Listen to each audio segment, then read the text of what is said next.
Hello guys, hope you're doing good today. I'm very excited. We have a King of the Hill returning stream, which should be some pretty good fun. Last time we had a ton of competitors. It went on for way longer than I expected, as I'm sure this one will as well. So we already have 8 different competitors lined up to queue. But if you do want to get involved, now is the time. It's a little downtime before we do get everything in full swings and kicking. Just drop a message in the chat and I will see it and get you guys in the queue. So up first, we have just done a very, very quick reshuffling of competitors. So it might take a little while to get the lads in. With whoever was going first previously, it's going to be a bit of a surprise who they are, is coming back in at the end. So hopefully we're going to have Storm Runner up against Ninja Penguin. Oh, connection to Steam was lost. So it's not a battle. So my player has been very glitchy for the last...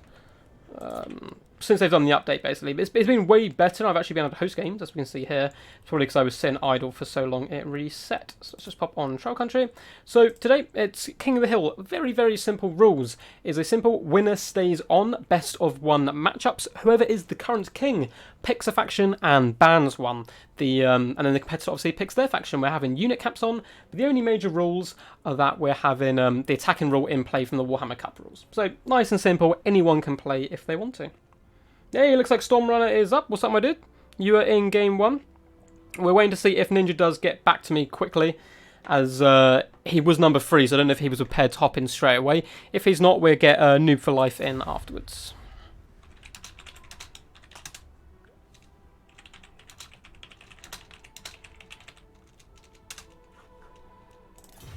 Cool, just going to pop out of this quickly and into Discord. Yo, Luca, what's up, my dude? Michael Hoyer, if you want to join, just let me know and I can add you to the queue. We do have 8 people, but just ask, man. Do you want to play? Let me know, man. I'll add you in. You have a little while to wait. The stream probably is going to go on for a couple of hours. Luca, if you want to join as well, please feel free. So, it looks like Ninja is currently away. So, Noob for Life, if you do want to hop in, dude, we can hop you in and we'll simply move Ninja down the queue a little bit and he can pop in later. But the competitors we have so far going to be playing is Storm Runner, Ninja Penguin, Noob for Life, Consul of Rome, Grey Warden, Ben the Barman, Croissant Albert, and Zeus, which is some very scary competition there. Yeah, Luca. If you want to join in, man, I'll add you down the list now as a competitor number 9. And when we get to you, if you do still want to play, just let me know. So I've added you down. Actually, a very fancy whiteboard. I've updated my whole system last night, about 3 in the morning. I was building a desk, so I actually now have a desk, which is a miracle. I was previously playing with my computer monitor on a kind of little fold-out table in front of me. And I had to have my... keyboard on my lap and whatnot, so I'm still figuring it all out. It's actually nice to play with a desk. It looks like the mighty Noob for Life has hopped in. So it looks like we have had a little switch round. We're going to have Storm Runner and Noob for Life, and then I'm sure Ninja will come back in at a later point, which will be very, very cool.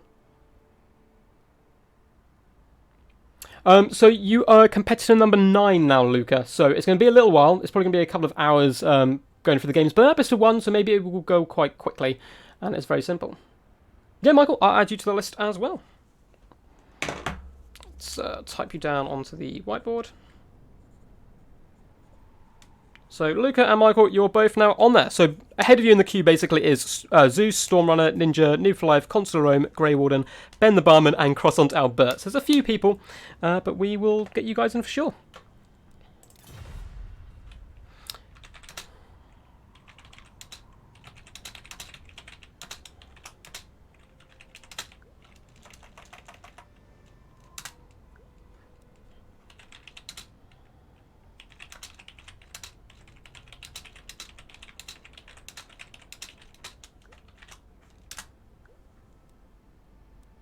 Cool. So you're going to be deciding the matchups. It looks like Storm Runner is going Wood Elves. We'll see who Noob for Life goes for. As we can see, he is representing the Extreme Meme Team. Troll Country is a map I tend to start off with as much as possible in my streams, as it gets things going really fast, real close quarters map. But there is also some room for some sneakiness. But yeah, welcome guys. We've got a few people viewing. I hope you're doing all good today. I'm so happy multiplayer is back. Been playing a few quick battles recently, And facing some really good opponents as well, of course, as everyone's kind of flooded back in once.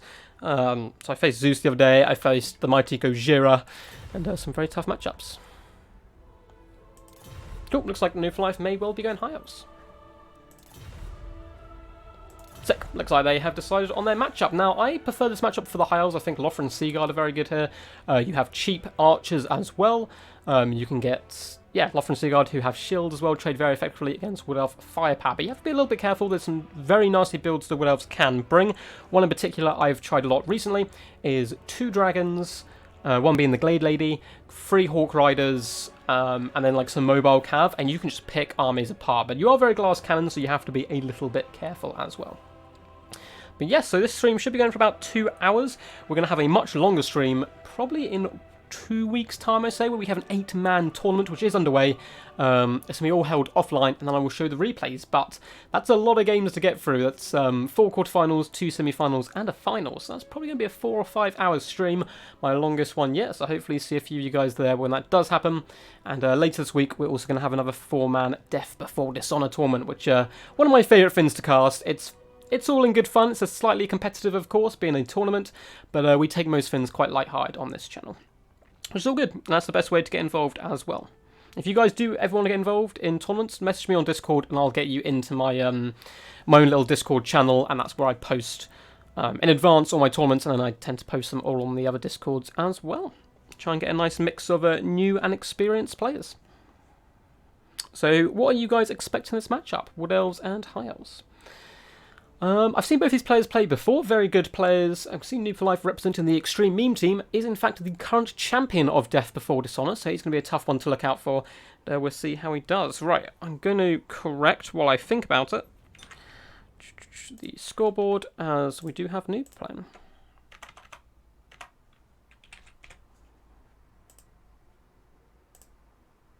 Cool, there we go, and back into the game. Yes, no time limits today. We're just letting the players kind of chill out, choose their armies when they want, and there is no rush. We're here for the a good evening. So guys, if you are new to my channel and you're just tuning in, we tend to do tournaments, multiplayer videos, a little bit of campaign as well. And we're going to start doing some top 10s. I think I've done my top 5 wish list for Total War Warhammer 3 and hopefully putting that out tomorrow. So feel free to subscribe and stick around if you like Total War content, or leave likes and all that good stuff, as my channel does operate in a very peculiar way. When you press that like button, a puppy is born into the world, which is a beautiful and kind of magical thing, to be honest. And when you don't press that like button, but you see it, a puppy dies. And I'm a big fan of puppies. I hope you guys are as well. So yeah, hit that like button if you are enjoying. Looks like Stormrunner is ready to get cracking, so we're just waiting on Noob for Life. Oh, have a quick look at chat. Can we add you on Steam to join more easily? Sure, man, you can do. My name on there is just a Rub Like a War.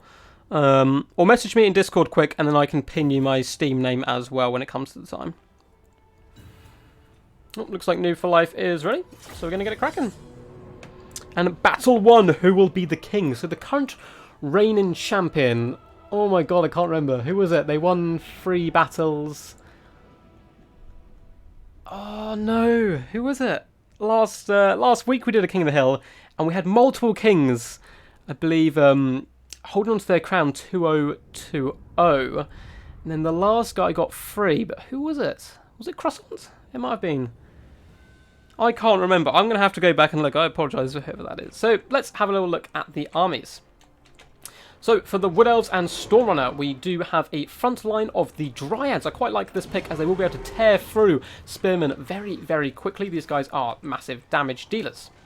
We also have 2 units of Tree King, 1 standard and 1 of the Firebark Elders Regiment Renowned version for that added little bit of hold. We also have a Mighty Tree Man chevroned up. I really like this pick. Very, very cool unit. In the front, we do have some Deepwood Scouts, the cheaper and cheerful version of Waywatchers, doing a little bit of harass. It looks like they do both have Swift Shiver Shards as well. In the back, we have a Waystalker. Now, I haven't seen a Waystalker much in multiplayer at all.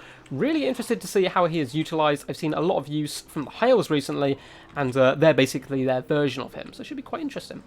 For a leadership court, we do have a Glade Lord, just going to be on a horse here. You normally see him on a big dragon. Let's see what he's brought. Helm of Discord, of course, and Deadly Onslaught, just to help out in those melee mashes.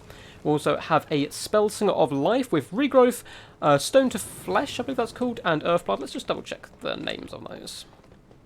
Flesh to Stone, there we go, plus 60 armor, and lots of healing all round with Awakening Wood, so going for a bit more of a Death Star build with those Tree Men and Tree King, but also a little bit of harass on the side, so overall very nice. Very risky deployment here as well, but I love it.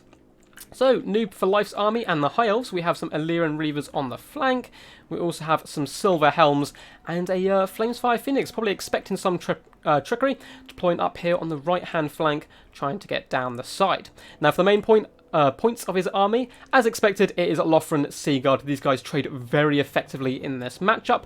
Great missile unit, plus they have shields and spears, so they can help deal with cavalry. And nice formation as well, not keeping them all in a line, having them dotted to really stop the usefulness of certain spells which affect areas. And the back, we have some hardcore, bad to the bone, the Fireborn Dragon Princes. With their flaming damage, they're going to be a huge problem for those Treekin, and also the Tree Man. Just heavy shock cav overall, very, very powerful. On the left flank, we also have more cav with 2 units of Silver Helms, really going for a mobile force for the most point, with a bit of a firing base, and then a leadership corps of a Noble, who's going to be pretty decent, just up on his horse there, anti-large, decent melee combatant, and we have Teclis as well. He's bought a array of spells, including Bound Fiery Convocation, his Potion, Regrowth, Enfeebling Foe, and Net of Amantok, and of course, Greater Arcane Conduit for those extra winds of magic. So make your predictions, guys. I really like the High Elf build here. They have the fire as well to deal with the Tree King. Of course, this Regiment Round unit is immune to the fire, or has at least fire resistance, not of course completely immune. But I can see the High Elf army taking a bit of an advantage into this battle. Cool, cool. Making sure chat is all nice and toasty. Looks like we're all good. And one of them is ready by looks of it. Looks like Nubron is ready.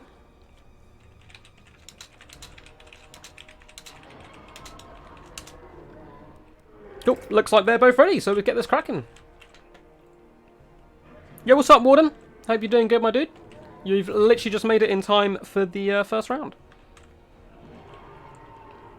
And the battle does come underway. So, there's going to be an early skirmish over on this flank. It looks like, luckily for Stormrunner, he did actually move his little scouting party over to this side.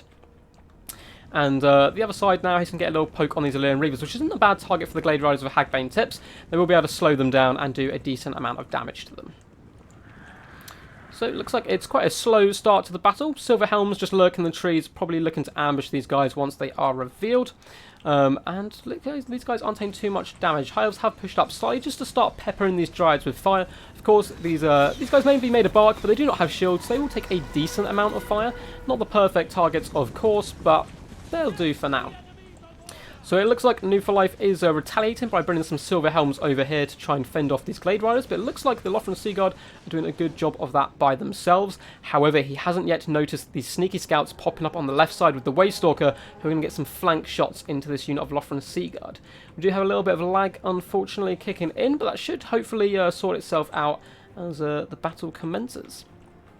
But yes, overall, I think that High Elves have the advantage here, and the balance of power does in fact show that already in their favour, as we get some slow motion cinematic shots here of the Dryads storming up the hills, trying to get to grips with the High Elves. Silver Helm's being used really effectively here in the front line for that shock damage. I'm sure he's going to pull them back very quickly. That's a good way to use Cav. A lot of people think you need to go down the flanks.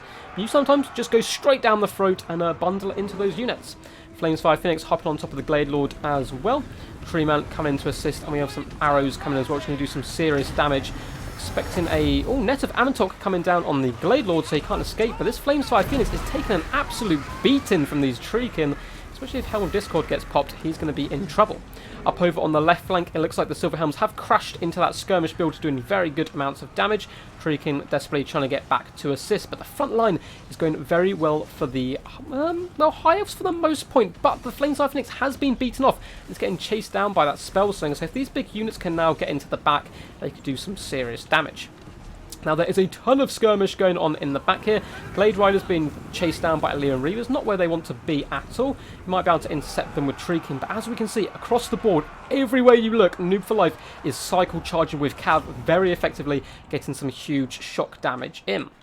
So it looks like everything's kind of happening now in one bundle over here. The Glade Lord taking a bit of a beating. Enfeeble and Foe popped on him, allowing the Fireborn to really get in there and do some damage. But nice play by Stormrunner, dragging him through the Tree King and use them as a bit of a roadblock. Of course, the Fireborn do fire damage. They will melt these guys very, very quickly.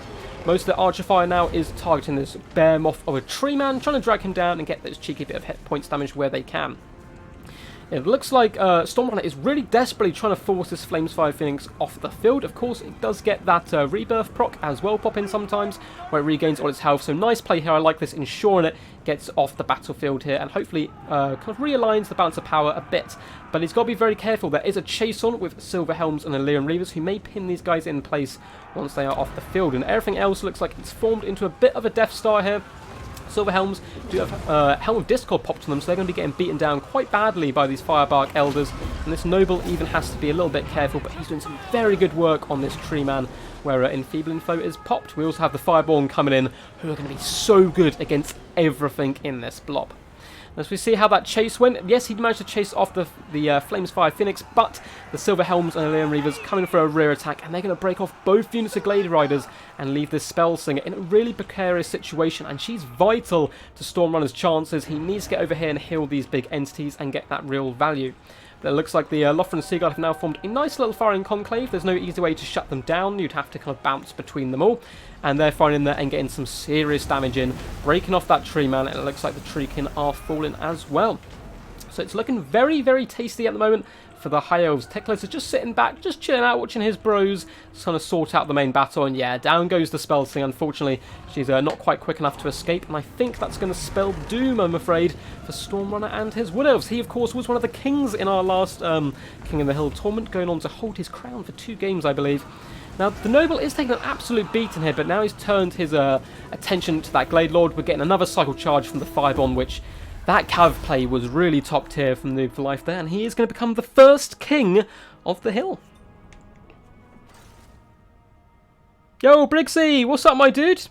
You've actually made a stream. I'm well happy, man. Good to see you as always. And yeah, I really like the build from Noob for Life. I do quite like the build from Stormrunner. It's just a bit unfortunate with the Fireborn coming in, plus a Flamesfire Phoenix, really neutering his kind of big tree units, and then just getting picked apart by the sheer, just good play here of these Silver Helms and Illyrian Reavers. So, I believe Ninja has rocked up. He sent me a message.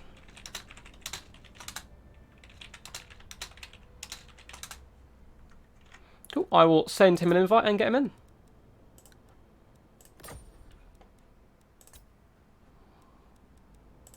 So we're going to rechange map. We will go simply Tower of Hoeth. A good, fun map. Have archers shouldn't be as powerful as well. I agree. I agree. What's up, Magnus? You've only literally missed one battle, dude. Super here. Scourge of the West. Yo, yo. Hope you're doing good, man. You guys are going to be seeing a lot more of Scourge of the West. He sent me a very nice batch of replays to share with you. I've already got one up on the channel against him and the Mighty Falcon a couple of videos ago. And he's also taken part in our 8-man tourney. Good to see you all, you guys. Hope you're having a good time. So, Noob for Life is the current king of the hill. So let's up him up here. And change Stormrunner to Ninja.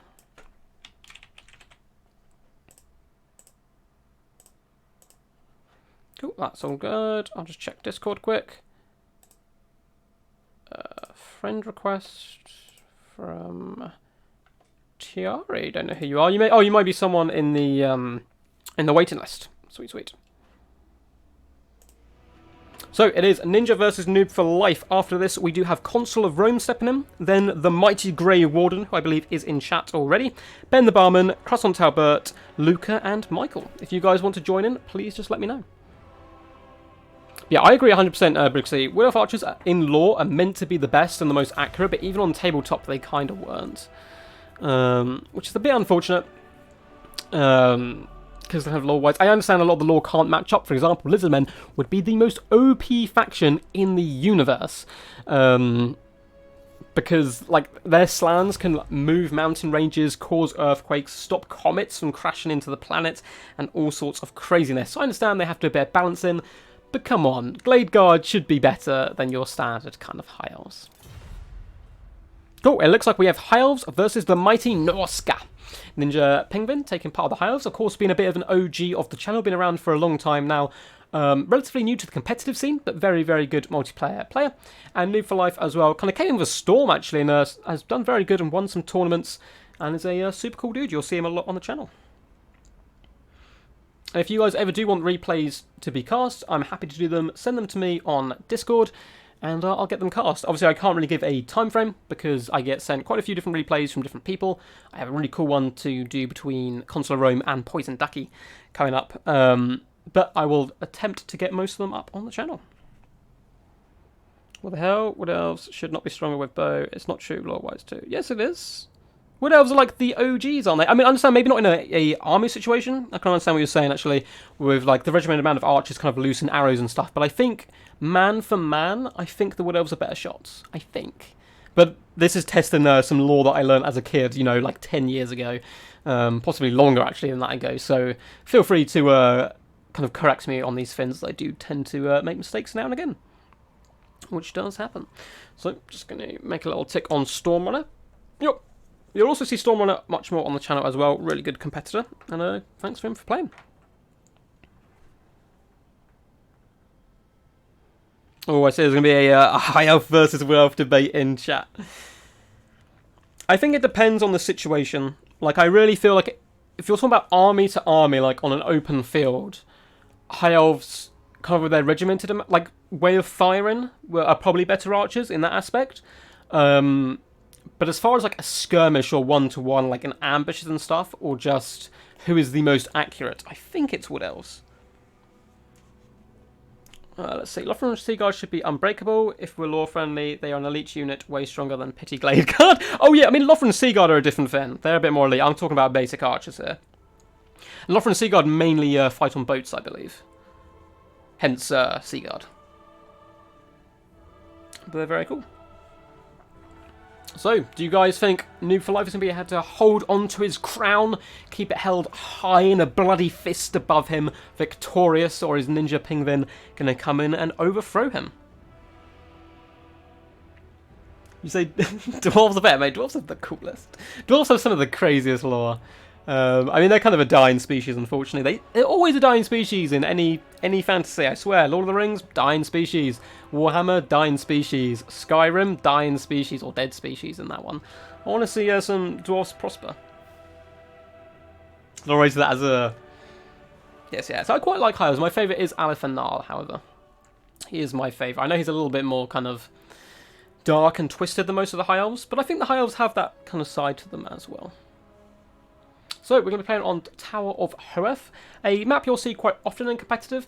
It has a nice big open field right here, but also half the map is, or I suppose a third of the map, is covered in trees. So you can do some sneaky skirmishing and force your way along, but people have started to suss that out. And if you've gone for a ranged faction, much like the High Elves here and Ninja, he may just deploy in one corner over here and march forwards, forcing the opponent out of the trees.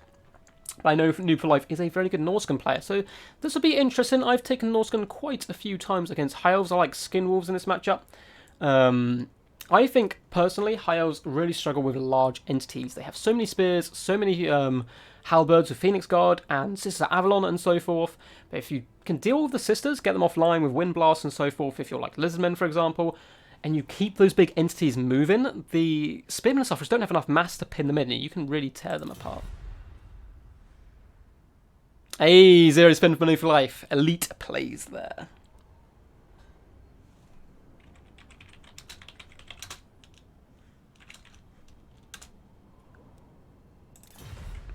Cool, cool. Let's see if the debate has carried on.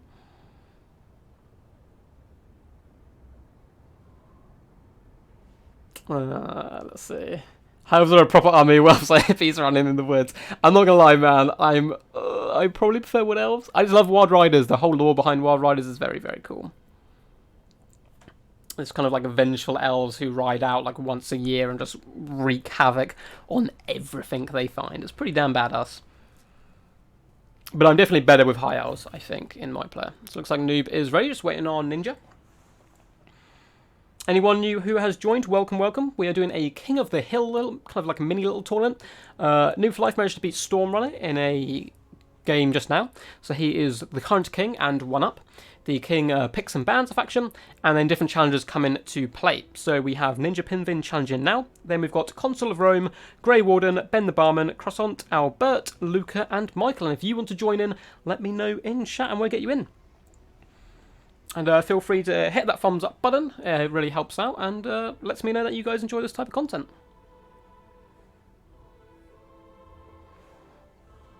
Which is all good. Alaphanar is the dark guy, laughs in Tyrion. He is the dark guy. He is way darker than... Yeah, Tyrion, I don't count the Sword of Cain rubbish.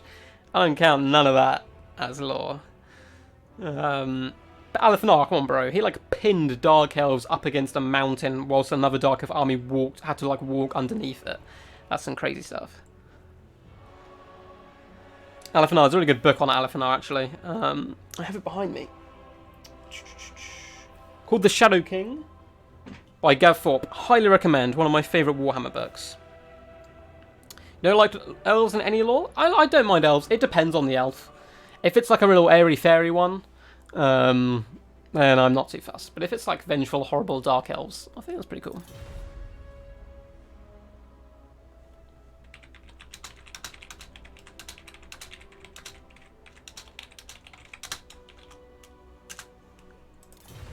Oops, I know it's good to start whenever they are ready. Obviously, a Dowie reaction in front of superior culture. You gotta love the Dowie though; they're pretty damn cool. I saw a real awesome replay actually over on Poison Ducky's channel, who's a big supporter of our channel and whatnot. I believe with Stormrunner actually sending in a replay who we've just seen with a Dowie Rush build, which I highly recommend going and checking out. It's super fun. Now, while we're in this little downtime, I'm going to just list off a couple of YouTube channels I think you guys should check out. Looks like they're good to go. No?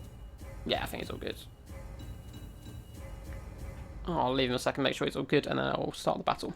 I know I often list off a lot of YouTube channels. I don't want to barrage you guys. I don't want you guys to leave my channel, obviously. But there's a few guys I'd really like to check out. So Gunda Play, or Gunda Plays, sorry, is a channel that's just been started up by a competitor you're going to see later on. He used to have a YouTube channel, which unfortunately got taken down. He had like 900 something subs, which is really heartbreaking. I don't know what I would do if my like 160 subscribers I think I have now, if that got taken down, I'd be an absolute wreck.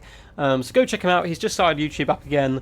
Only got one video out so far, but should be, you know, a good guy to check out. Of course, Poison Ducky, Tazoo Devil, and a Rocker Boss, guys I normally shout out, and the Mighty Darves plays as well. I can't recommend enough.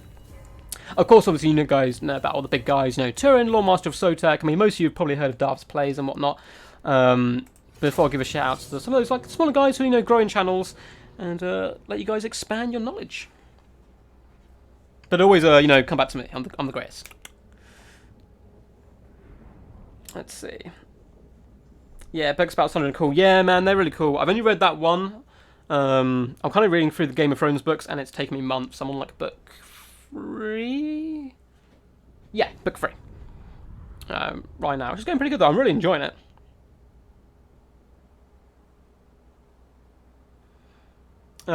Best book is Malice novel. I have read the first one. I do intend to read the rest, but I read the first one. I was like, I'm going to take a break, read the first Game of Thrones book, and then pop back. But I got really like indulged in Game of Thrones, and I'm just reading it. If I don't see Tyrion, I'll eat my hat. Yo, Croissant, what's up, dude? Hope you're studying your opponents and seeing who you're going to be up against. So let's have a look at the High-Elf army of Ninja. So in the front, we do have 2 units of Illyrian Reaver Archers. I'm sure they won't be deployed here. Just for a little bit of cheeky skirmish. And some Shadow Warriors, which is going to be doing some nice elite kind of just a little bit of poke in play. Might be able to snipe out some of those lightly armoured Norse guns. Now for the main battle line, we do have White Lions, a Chase, and 2 units of Spearmen. So very thin in the front line there. And that is because he has gone with the Regiment-renowned Fireborn, a very expensive unit, plus a mighty Star Dragon up in the sky. Really trying to do those big hammer swings here. We do have an Eagle Claw Bolt Thrower in the background. We have a Mage of Shadows with the Mind Razor and Enfeebling Foe. I feel like someone's been watching either Dove Plays videos or my video recently about Mind Razor and how you can drop it on something like a Star Dragon and turn it into an absolute world beater, at least for a limited time. We also have Alariel the Radiant on foot, who brings us, of course, her Star of Avalon, Shield of Thorns for a bit of extra defense, Fire's Protection, and Earthblood. So we're going to be doing a lot of healing, as you expect when you invest so much money into a Star Dragon and, of course, those Dragon Princes. It looks like over in the woods we may have a very, very early engagement here as the Shadow Warriors are surrounded by Norscan Wolves and 2 units of Marauder Horsemen with throwing axes. So a little bit of a skirmish fight, which is going to go very badly for those Shadow Warriors if they end up sticking in that position. Now, for Noob for Life, the current King's army. On the left flank, he has some armoured Skin Wolves hiding in the forest. One of my favourite units. These guys have regen, bonus versus large, really good utility unit overall, and good staying power with that regen. Now, for the front line, he does just have 3 units of basic Marauders. I like this. They're shielded, they soak up arrows, and they're pretty good against Spearmen and whatnot. They will slowly mow them down. In the back, we do have 3 units of Marauder Berserkers, another unit I like to take as Norscans. These guys will really mulch through that infantry and give you a bit more, punch against units like White Lions of Chase and so forth. We have the Soul Crusher Regiment around War Mammoth with a very useful ability. If we pop down here, we have Enrage, 44% damage resistance, really helps tank any kind of archer fire, and Wulfric the Wanderer on top of his Mammoth, and a Famir Balefiend of Shadows. So let's get this started. So, as kind of unfortunately predicted at the start here, Ninja's Shadow Warriors are just done for instantly. They're completely surrounded by Skin Wolves, Hounds, Marauder Horsemen. Very unlucky play there, but that is the risk of Vanguard. It does happen. However, he's getting some decent poke now on Marauders, but he really starts wanting to target Wulfric, and there we go. Some shots come in. Of course, any damage you can get is really good against Norscans, as they don't have any way of healing, apart from the units, of course, which have that natural regen. So, the Eagle Claw Bolt Thrower, finding some shots. Looks like it's doing some single shot damage at the moment at basic Marauders. He's going to want to switch that to some of these bigger targets.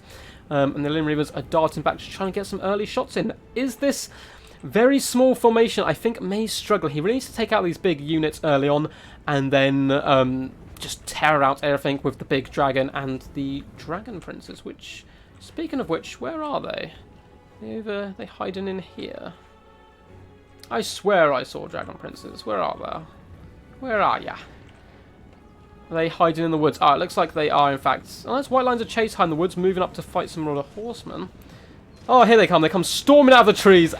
Unexpected as a constantly, and a fantastic charge into the flank here of the Marauders, and quickly getting away without taking much damage at all. Enfeebling Foe popped on them, but it looks like they're going to be able to escape Wulfric's kind of vengeance for now, getting some really nice shock damage on those Marauders, but the front lines are about to clash, and this is going to be very swift and brutal for the High Elves. He needs to get in there and do some nice damage. Star Dragon looks like he's hunting down the Soul Crusher, going one-on-one there. So Fireborn, really good play, pulling them back while Enfeebling Foe is active, but no! They really need to protect Alariel here, who does have Hunter of Champions popped on her, and she's going to get absolutely run over here by Wulfric if he's not careful. Those Fireborn need to rally, turn around, and rally to the Queen there. Star Dragon is trying to plop its way over, and the Fireborn are running in to the Skin Wolves. Now, the Skin Wolves is an interesting use of a barricade here. Of course, he wants to protect Wulfric, but they do have regen, so they are kind of extra susceptible to fire damage, and as you can see, they're getting deleted here. But unfortunately, Alariel, even with her heal coming in, does look like she's going to get pretty damn nuked. Dragon coming in for a bit of vengeance, though. Up in the hills, we do have White Lions fighting Berserkers, a fight which will be fairly slow and grindy, but the Berserkers, as they build up their Berserk Rage, should be able to tear through those White Lions. Looks like we do have a spell coming down here, but looks like it was changed last second.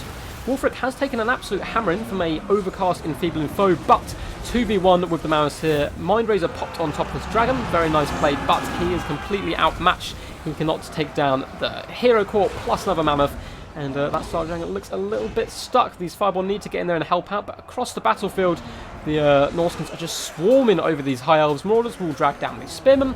Another unit of Berserkers has wrapped around through gaps in the line, and hopped on top of this Eagle Claw Bolt Thrower, and it looking very, very good right now for the Norscans. And down that Star Dragon goes. It doesn't even get a chance to retreat. The mighty beast has been felled by these glorious War Mammoths here. And Wulfric just surveying the battlefield now, looking for new targets. We do have a nice pendulum coming down by that Famir Balefiend. Well, not Balefiend, for a... what's it called? It is a familiar build for Should trust my gut there, ensuring that these Berserkers can finish off these white lines here. So really nice play there. We still have some light skirmish popping in, trying to do as much damage to Wulfric as possible, down to half health. Fireborn, though, have nowhere to go. And who's this hiding in the trees? Alaro, it looks like she's completely shattered.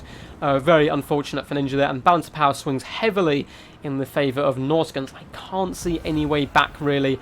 I mean, yes, you can get the archers to try and target Wulfric, but there's just not enough to kind of keep going. Major Shadows has been hit by 100 champions, and is very soon to meet the combined might of this horrible death squad here of Mammoths. And she's going to be crushed very, very quickly there. Fireborn desperately going in for a last heroic charge. Mighty warriors going against some mighty beasts and trying to drag them down.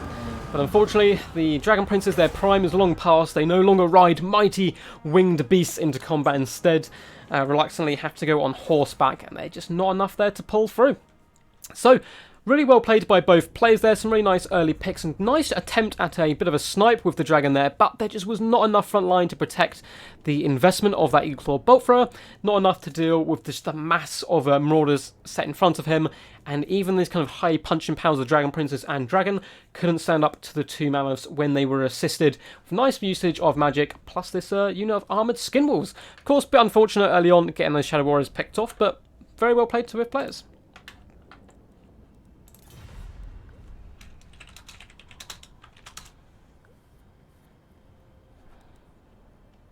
Tough Alaro was on horse.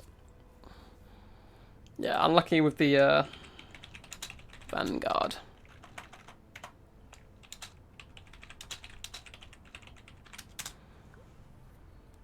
But that is New Life does hold on to his crown, so we're going to be moving that up to a 2. So Consul of Rome, if you are in the chat, please hop into the lobby. Password is 123.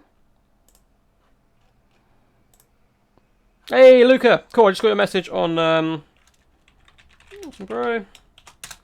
I just got a message on Discord. When it is your turn, I'll sort out getting you into the lobby.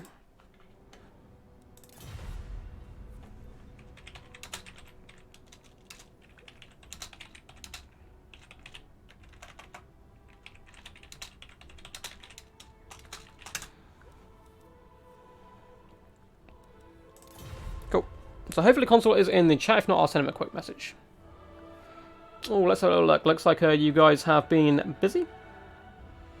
Did you see Milk and Cookie's video of Malice and Steroids? No, I have not. I need to see this. I need to see this. Oaken Mind Razor, Deadly Onslaught, plus Malice plus. Oh, the one thing I'm going to say about the Mind Razor, I've had slightly mixed results. It can be super powerful, but it's a little bit hit and miss.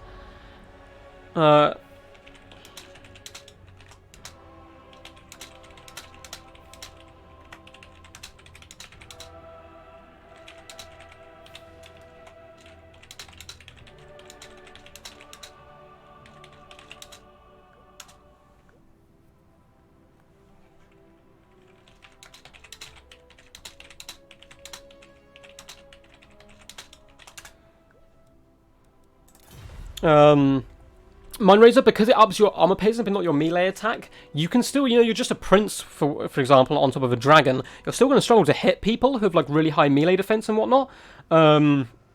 So, it is a bit random. Sometimes it hasn't actually pulled through as well as I thought it would.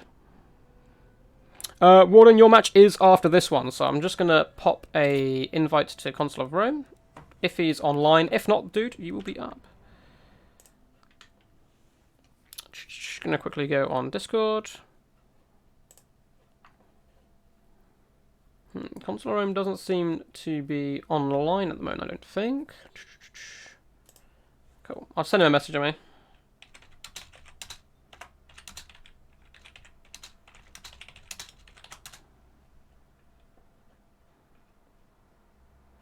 Cool. Popped him a message anyway, so we'll give him a couple of minutes to see if he does manage to pop on.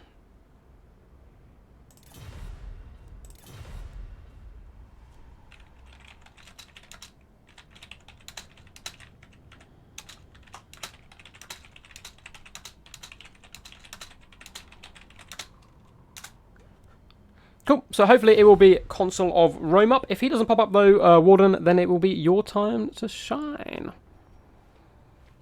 Which will be very good. So we've got a lot of people watching. Welcome, welcome. New for Life is currently the king of the hill with back-to-back wins here. So undefeated so far, but we have a lot of competitors to follow. We have Consul of Rome, Grey Warden, Ben the Barman, Croissant, Zeus, Luca, and Michael. Which should be pretty good. So he has a long time if he wants to hold on to that crown. Oh, looks like I got loads of messages on Discord. Cool, looks like Consul is just popping on.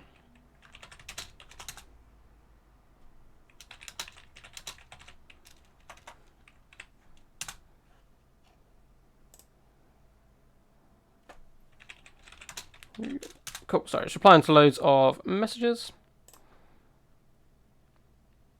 And I am back. So, let's switch the map up. Let us go. What map to do next? I try and pick... Let's go Orgrim Shard. This is a map I've been considering using in tournaments. I've seen other people use it. But let's give it a go and see how it looks. And we might chuck it into our next Death Before Dishonor, which should hopefully be this week. My Sky Cutters. That would be pretty damn cool. Yeah, Mind Riser is a little overhyped. I think it's still really good. And I think it is a good play, and it's something that's been brought new to the meta. But I think it is slightly random. So I think a lot of videos you see, yes, it might tank someone down very quickly, but in other times it won't work anywhere near as effectively. Should be cool.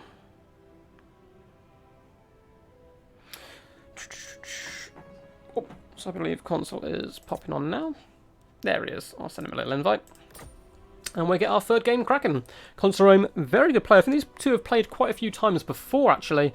So it'd be interesting to see who comes out on top. I think they're fairly evenly matched. Consul Rome tends to like a fairly defensive style of play. Very good with the High Elves, which I think work really well.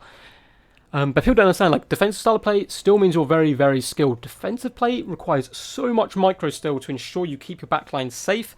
I see a lot of new players trying dwarfs because they think, oh, we can just sit back with loads of cannons and just shoot the enemy off the board. But it doesn't quite work that way. You need to be very vigilant. You need to be able to know how to set up defensively. You can't just build a box. It just doesn't work. People will magic you to death and so forth. So it'd be interesting. Very, very cool. I agree, only works on Malice as his melee attack. Yeah, exactly. Like, someone who already has really high melee attack, it's great. But, you know. Your Steam name is Capitulus. Awesome, man. If you can't find the lobby, I will add you on Steam and invite you in. Oh, Imrik's so cool, though. I've just seen that. I don't know too much about the other guy, though, but Imrik is one hell of a G.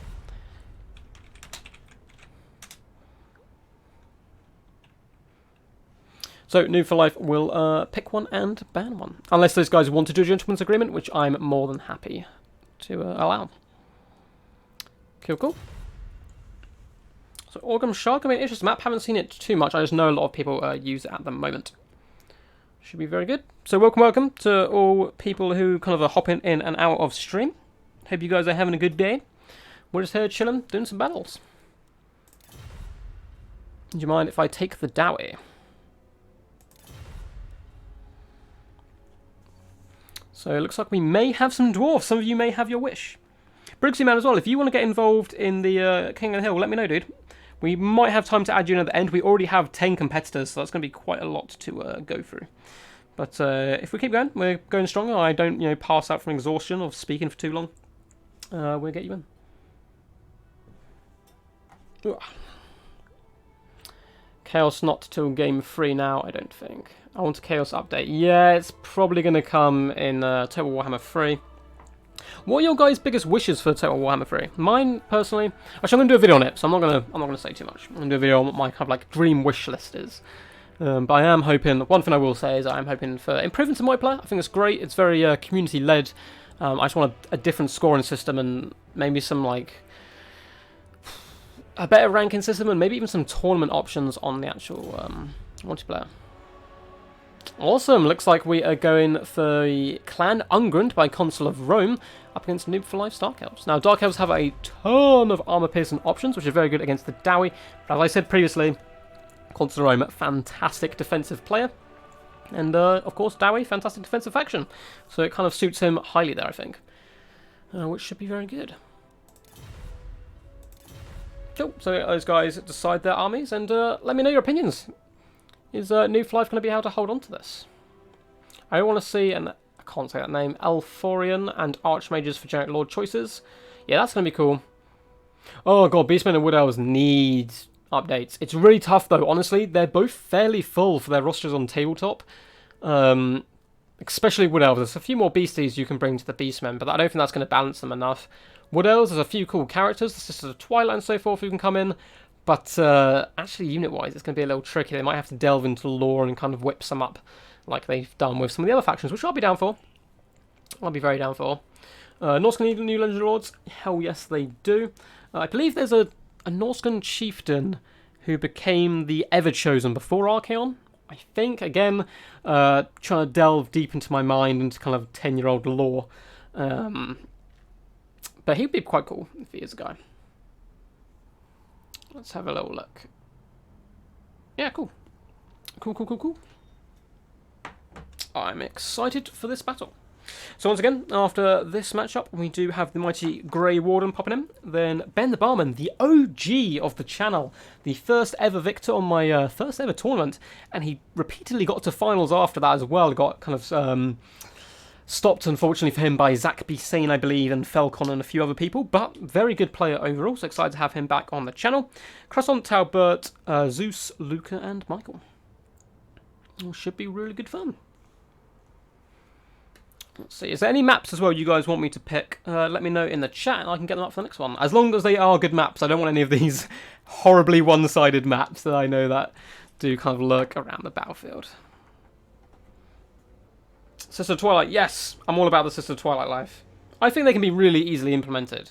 You could have them on an eagle or on a dragon. I think that's both of those I think are lore friendly. 2 different magic shots, one for each one. One would be a net, which is the light sister, because I think she makes roots come up from the ground and take hold on people's legs. And the other one is a dark one, which can probably do some poison or maybe some damage over time kind of effect. So I think it can be implemented quite quickly. Right, New for Life is ready, just waiting on console run. That is New Rush. I'm just chilling today. Luckily I got lots of writing done earlier on a small novella I'm working on, which is kind of a collection of short stories. And obviously getting to actually work on a desk for the first time in forever, which is so nice. I'm so much happy with the setup. It's so nice. It's going to take a little while to get used to actually having a keyboard on a table instead of my lap. But I'm hoping it should make me a better player, and it's just much more comfortable to sit down and do these long streams, which we'll be only going for a couple of hours today. We're going to have an absolute marathon of a stream coming up in a couple of weeks with an 8-man tournament that I'm going to be streaming.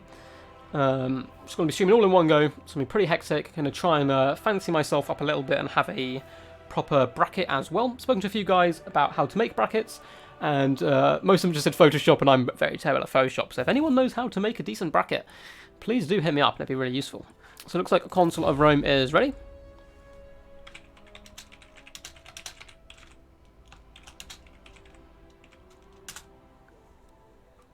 Oh, just wait for New Flight to ready up, but he did say he was ready earlier, but he may be making some last-second changes.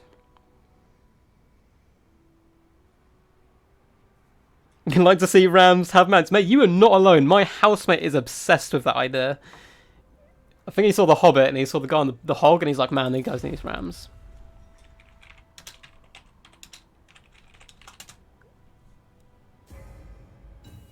Nope, looks like he is ready. Cool. So we're going to get this cracking. Let's see how it goes in this matchup. Who does it favour? I wouldn't normally pick Dark Elves into High Elves. Oh no, Dark Elves into Dowie, just because of the amount of... Oh no, I wouldn't normally pick Dowie into Dark Elves. There we go. Go the right way around. Because of that sheer amount of armour piercing, I think the Chariots are going to be very scary in this matchup. But again, Dwarves have a lot of long-range firepower like cannons. Organ guns in particular are fantastic at taking down Chariots, which would really keep those guys on their toes. So, you know, there's options for both players. I think they can play this multiple different ways. If they've been watching Stormrunner recently as well, they might even have a Vanguard Dowie build, which is pretty fun. I have my own little one as well, involving a ton of Rangers and Bugman's Rangers and all that kind of stuff. It's really good fun. Not the most competitive pick, but it works in certain matchups, which sometimes you have to roll the dice. I played Gojira the other day on Quick Battles, and I literally had a big old roll of the dice with my army selection. You guys can go check that video out. I think it was my last video. But super fun guy, really nice dude as well. an all-round fun battle. So let's have a little look at this map. So, massive open area in the middle with loads of different divots as well, which allows for a bit of a kind of janky ways of firing, and there's a little bit of terrain as well, so you have to manoeuvre your armies very carefully. There's also an absolute ton of misty, scary trees and hills dotted all around the battlefield, which you can use to do your sneaky stabbing techniques, do a cheeky bit of vanguard, maybe a bit of a dowie vanguard. No one expects the Dwarf Inquisition, but let's have a little look at that army. So, the Challenger Consul of Rome in the... Oh, he's just moving all his army around. So, for the most part, let's see. He has Warriors at Dragonfire Pass, very good solid pick in most matchups. Norgrim's Ironbreakers, yes! The absolute gangster of the Dwarf army, hard as nails. They will take forever to go down with their crazy armour. We also have some Giant Slayers and Dragonback Slayers. Nice unison there as Dragonback Slayers do slow troops down, and Giant Slayers just do a ton of damage. Apart from that, we have, for the most part, Dwarf Warriors in the front line, mixed in with Miners and Blasting Chargers. We also have a unit of Hammers, so a pretty tanky elite army here. I quite like this. In the back, we do have 2 units of Thunderers for some range support, and 1 Bolt Thrower as well, just to try and entice the Dark Elves in, and in case they try to be a bit sneaky with any long-range tools, snipe those out as well. Up in the skies, we have some Gyrocopter with Brimstone guns, which fairly recently got a big bonus to the amount of damage they do to large. So I would say bonus versus large now, and here we can see it is a 15 bonus, which is very tasty. For Lord, we have the most competitive pick, which is a Rune Lord with all his runes equipped. So overall, I really like this army. It'll be very interesting to see how it plays out. Now, for Noob for Life's army, we have 1, 2, 3, 4 Harpies. One of them, in fact, being the Regiment of Renowned version. Let's go check these little ladies out. Of course, these guys do cause fear and also have Crowfies. They do replenish hit points when in combat. So looking for a lot of backline harass here, expecting many, many guns. Now, for the front line, he does have Black Ark Corsairs mixed in with some Bleak Swords in a very, again, nice formation. We're seeing this a lot from Noob for Life recently. More Black Ark Corsairs, and in the back, we have Sisters of Singing Doom, Regiment around Witch Elves, which will rampage those Dowie as well if they cut them enough with their poison blades. In the very back here, we have some Harganeth Executioners and another unit of Sisters of Slaughter over on the right-hand side. For leadership, we have a Sorcerer of Beasts over here with a Manticore Summon, and it looks like Amber Spear now. I really like that pick. I'll go through it in a second. We'll just make sure we get the Lord in. Lokir Felheart, great to see him represented on foot here. Just a super tanky Lord.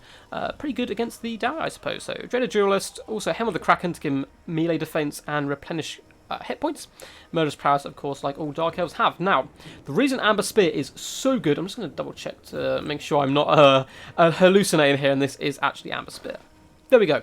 Now, you wouldn't think a Magic Missile would be very good against the Dowie, but because it is literally a spear being thrown, if you can get to the side of a Dowie formation and fire it down their ranks, it tears people apart so much.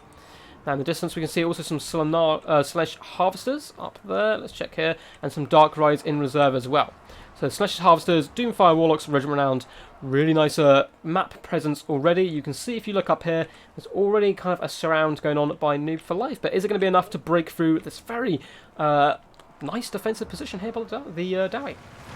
So Bolt Thrower, flinging some early shots over to the Sorcerer, hoping to get lucky. Means she's a small target and quite hard to hit. Looks like those Gyrocopters are going to push forward and start doing some really nice damage in one volley there to the Harpies, killing a couple of those ladies.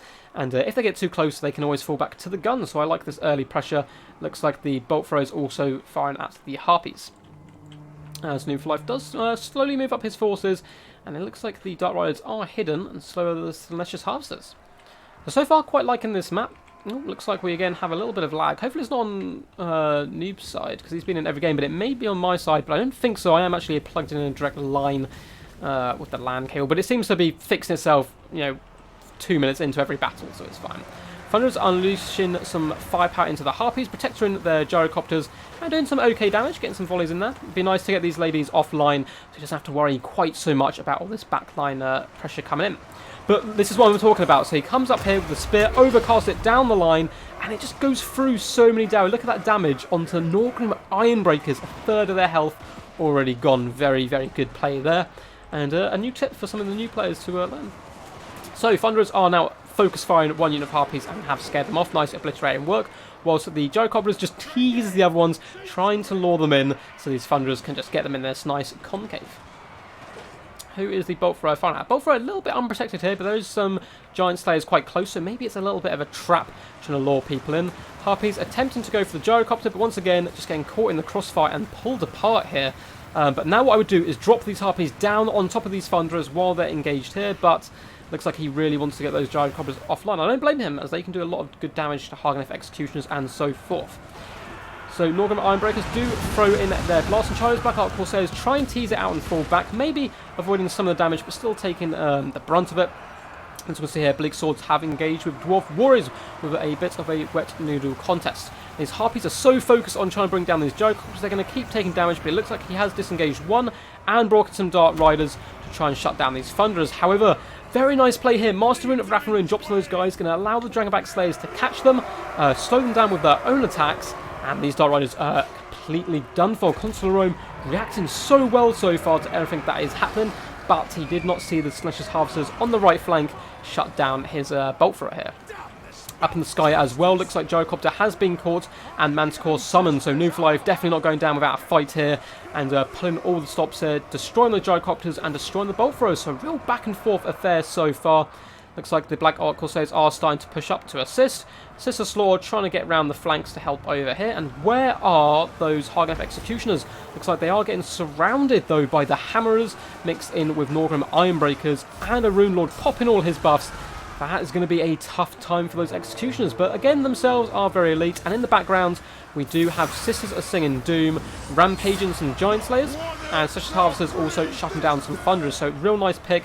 Harpies coming in as well. I cannot call this game. It looks like the Dowie is slowly fixing their backline, and they're doing very good in the front line, aren't they here? Warriors doing good against Black Ark Corsairs, but Sisters of Slaughter also popping in, trying to be sneaky, probably steep on top of these Thunderers. Ferromanticore in the back is unfortunately facing Dragonback Slayers, so he's not been doing too much damage there. And the Rune Lord has been beaten down a little bit by Lokir Philhart, who's trying to saturate himself in with these Hagenef Executioners to give them a bit of staying power against these Hammers. It looks like the Sorcerer is moving up again, probably trying to seek out where a volley can come in once again with that big old spear. Dark Riders have raid on the side, they need to be activated again. Real nice pressure by Newflife, popping down on top of these Thunderers, constantly keeping up that backline harass, even though he is... I mean, Balance Power is actually in his favour now. It kind of looks like he's on the back foot in the main fight, but doing really good everywhere else, and even kiting some Slayers around with his Mage very effectively there. These Hammers need to be a bit careful. They are absolute kind of powerhouses, and they will put up the hurt on Lokir Philhart, but he's also a fantastic anti-infantry duelist himself. The Hagenef Executioners, though, have been pushed off, and it looks like he's getting a little bit surrounded. A tattered unit of Bleak Swords running to his aid. So Dragonback Slayers now popping on top of Slash's Harvesters, and those guys are unfortunately going to be absolutely slaughtered to the man, I assume. And a massive Dowie pressure over here, going to be trying to pick off the Sisters of Singing Doom, I assume. So very even so far. I would say it's going slightly in favour. Oh, it's a tough one actually. I don't know how to call it. I would say the Dowie, but Balance of Power is against them. The Rune Lord has also been rendered out of control. The Sisters of Singing Doom are just slaughtering these Giant Slayers, and another Manticore is going to be summoned. And it looks like the Dwarfs managed to clear up this side of the battlefield with that constant harass, constant cycle charging from the Cav Harpies, while Lokir has just held up this massive amount of Dwarf forces by rampaging them with Sisters of Singing Doom, and Lokir, being the tanky boy he is, tearing apart these Hammers very, very slowly. But, you know, he's not really taking much damage in return, is he? And I think the Dark Elves now massively on the front foot, with that kind of flank over there collapsing, and the summoned Manticore popping in. He's going to be able to do some huge damage to this Rune Lord. I think the Dowie are going to fall. It's a really nice comeback by Noob for Life. It started quite poorly for him. I'll make sure these guys don't have any questions. Oh, looks like they were just saying good luck, have fun to each other. Nice to see a good bit of sportsmanship, which is quite key to be on the channel. If you are here, obviously be as nice as possible to your opponents. Of course you want to beat them, but at the same time, politeness never really hurts anyone, and it gets people invited back. So Dragonback Slayers have had Word of Pain popped on them, and Cycle Charge coming in from the Dark Rise, kind of a, not desperate strike here, but just trying to force them off as much as possible, and they have been rampaged and going to be forced to fight Sisters of Slaughter, who they really don't want to fight, and Balance Power does tip fully. It is just the Slayers are fighting to the last there, 28 people. Completely surrounded, Word of Pain popped on top of them, but, you know, they're getting their dream. It's a pretty heroic death, getting killed by giant manticores and horrible Dark Riders. including Loki Felhart, running in here, and these poor guys just getting swarmed in here. But, you know, they're going out with a fight, getting some huge attacks onto that Pyromanticore, but it's getting very bloody down here, and a little bit of a slaughter, unfortunately, for them. But super fun game. I thought the Dwarfs were in a really good position after that initial engagement, but Noob for Life showing why he is the king, the undefeated king so far. 3 games in a row, very impressive. That would have been enough to actually win him last week's King of the Hill. But we've got a lot more competitors this time, so we'll see how it goes. But GG's all round. Oh, I thought to change the name. No. Yeah, Manticore Silence really do affect that balance of power. But very well played to both players. Again, really nice defensive build. I liked the elite infantry of the Ironbreakers and the Hammerers. But that early Amber Spear tore up those Norgrim Ironbreakers. Took a third off their health. Some really nice play there. And overall, this build worked fairly effectively. I think he chased slightly too long with the Harpies. After the Gyrocopter probably could have dipped down to the Thunderers, force the Gyrocopter to turn and shoot and whatnot, or the Thunderers to at least run, and then allow another unit of Harpies to chase them down. But apart from that, slight mistake, which didn't turn out, you know, too bad for him in the end, just took some damage on some fairly cheap units. Super well played for Noob for Life. He is on fire today. No, Console Rome saying thanks for having me. Anytime. So, Grey Warden, you are up, my friend. The lobby's up. It's, I think it's called like Ducky King of the Hill or something. You'll recognise it. It's quite easy. If you can't find it, I'll just drop you an invite. And the password is 123.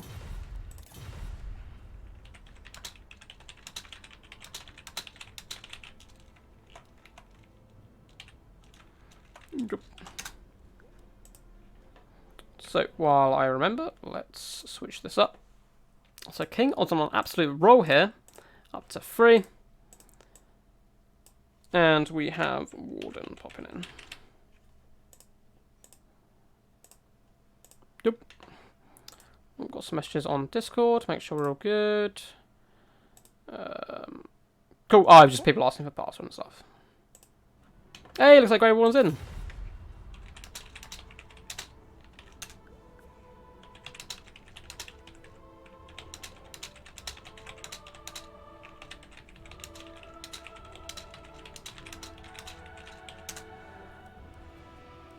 Cool, and let's change the map up.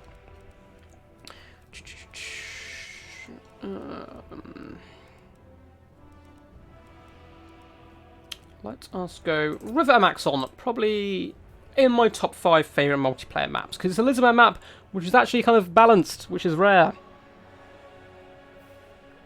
As I have work to do now. Yeah, what?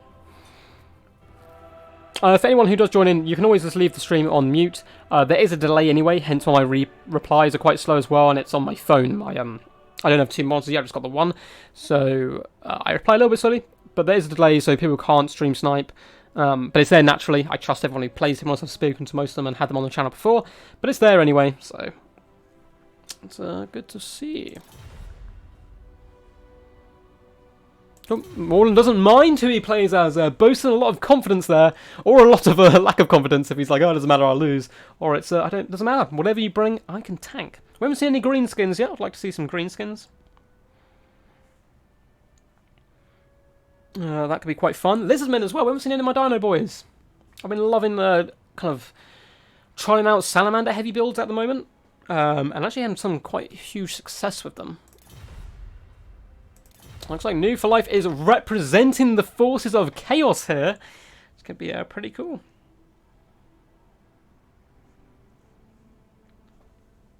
Yep. Well, good to see. And it looks like Grey Warden is going for the sneaky and conniving Skaven. A matchup which, again, can go kind of either way. The Skaven have lots of long-range armor-piercing tools, like Giselles and so forth, Itic Zap Cannon, and so on to deal with big monsters. However, the Chaos can go very cheap and cheerful with Marauders and cut through cheap Skaven infantry very effectively. And they also do have those big monsters. If you can protect them, which on a map like River Amaxon you can, because of the fairly central location of the trees, you can get in there, tear around to a lot of people, and really scare the Wrath Boys. Awesome. So yes, we're going Skaven and Chaos. Any questions, guys? Now is the time to ask in our little bit of downtime. And anyone new joining, this is a King of the Hill tournament, so it's just a best of one. Winner stays on. And currently Noob for Life undefeated, winning 3 games back to back. But we do have a few more competitors lined up. We have Ben the Barman, Croissant, Talbert, Zeus, Luca, and Michael. And if you want to take part yourself, as long as we have time, because we are getting 10 people, it is quite a lot of people, so we'll see what we're doing at the end. But feel free to just drop it down in chat, and I can get you guys on the list. And if I can't get you into this one, of course, I'll message you first, try and get you into the next one. King of the Hill something I'm going to be trying to do once a week, and then a tournament once a week as well, fingers crossed, because I am changing to day shifts soon, which should hopefully make me a bit more active during the weeks, and I can do some more videos. Next week might be a little bit of a struggle, because it is my last night shift weekend, but... Poison Ducky! What up, my dude? If you want to hop in, bro, we got 10 competitors so far. We've worked our way through them quite quickly. We're on to number 6 now. I can always add you to the bottom of the list. Oh, Forsaken. Man, was it Scourge of the West? Was it you who was talking about Forsaken being, not necessarily super competitive, but like being viable again? People have been talking about quite a lot recently. It'd be interesting to see your guys' thoughts on them. Because I'd love it if Forsaken were actually powerful again. But I can see, yeah, Forsaken Spawn, I can see that working really well. For those who don't know or missed it earlier, Poison Ducky is a YouTuber, so please do go check out his channel as well. Part of the Duck Clan. There's no official Duck Clan, but I feel like there should be. A very talented YouTuber, has some really cool videos up on his channel. Doesn't just do Total War videos, branches out a little bit more than I do. And actually has a really cool video up there of Stormrunner, who was our first competitor today, showing off a Dowie Rush build, and yes, it does exist. It does exist. That's very cool.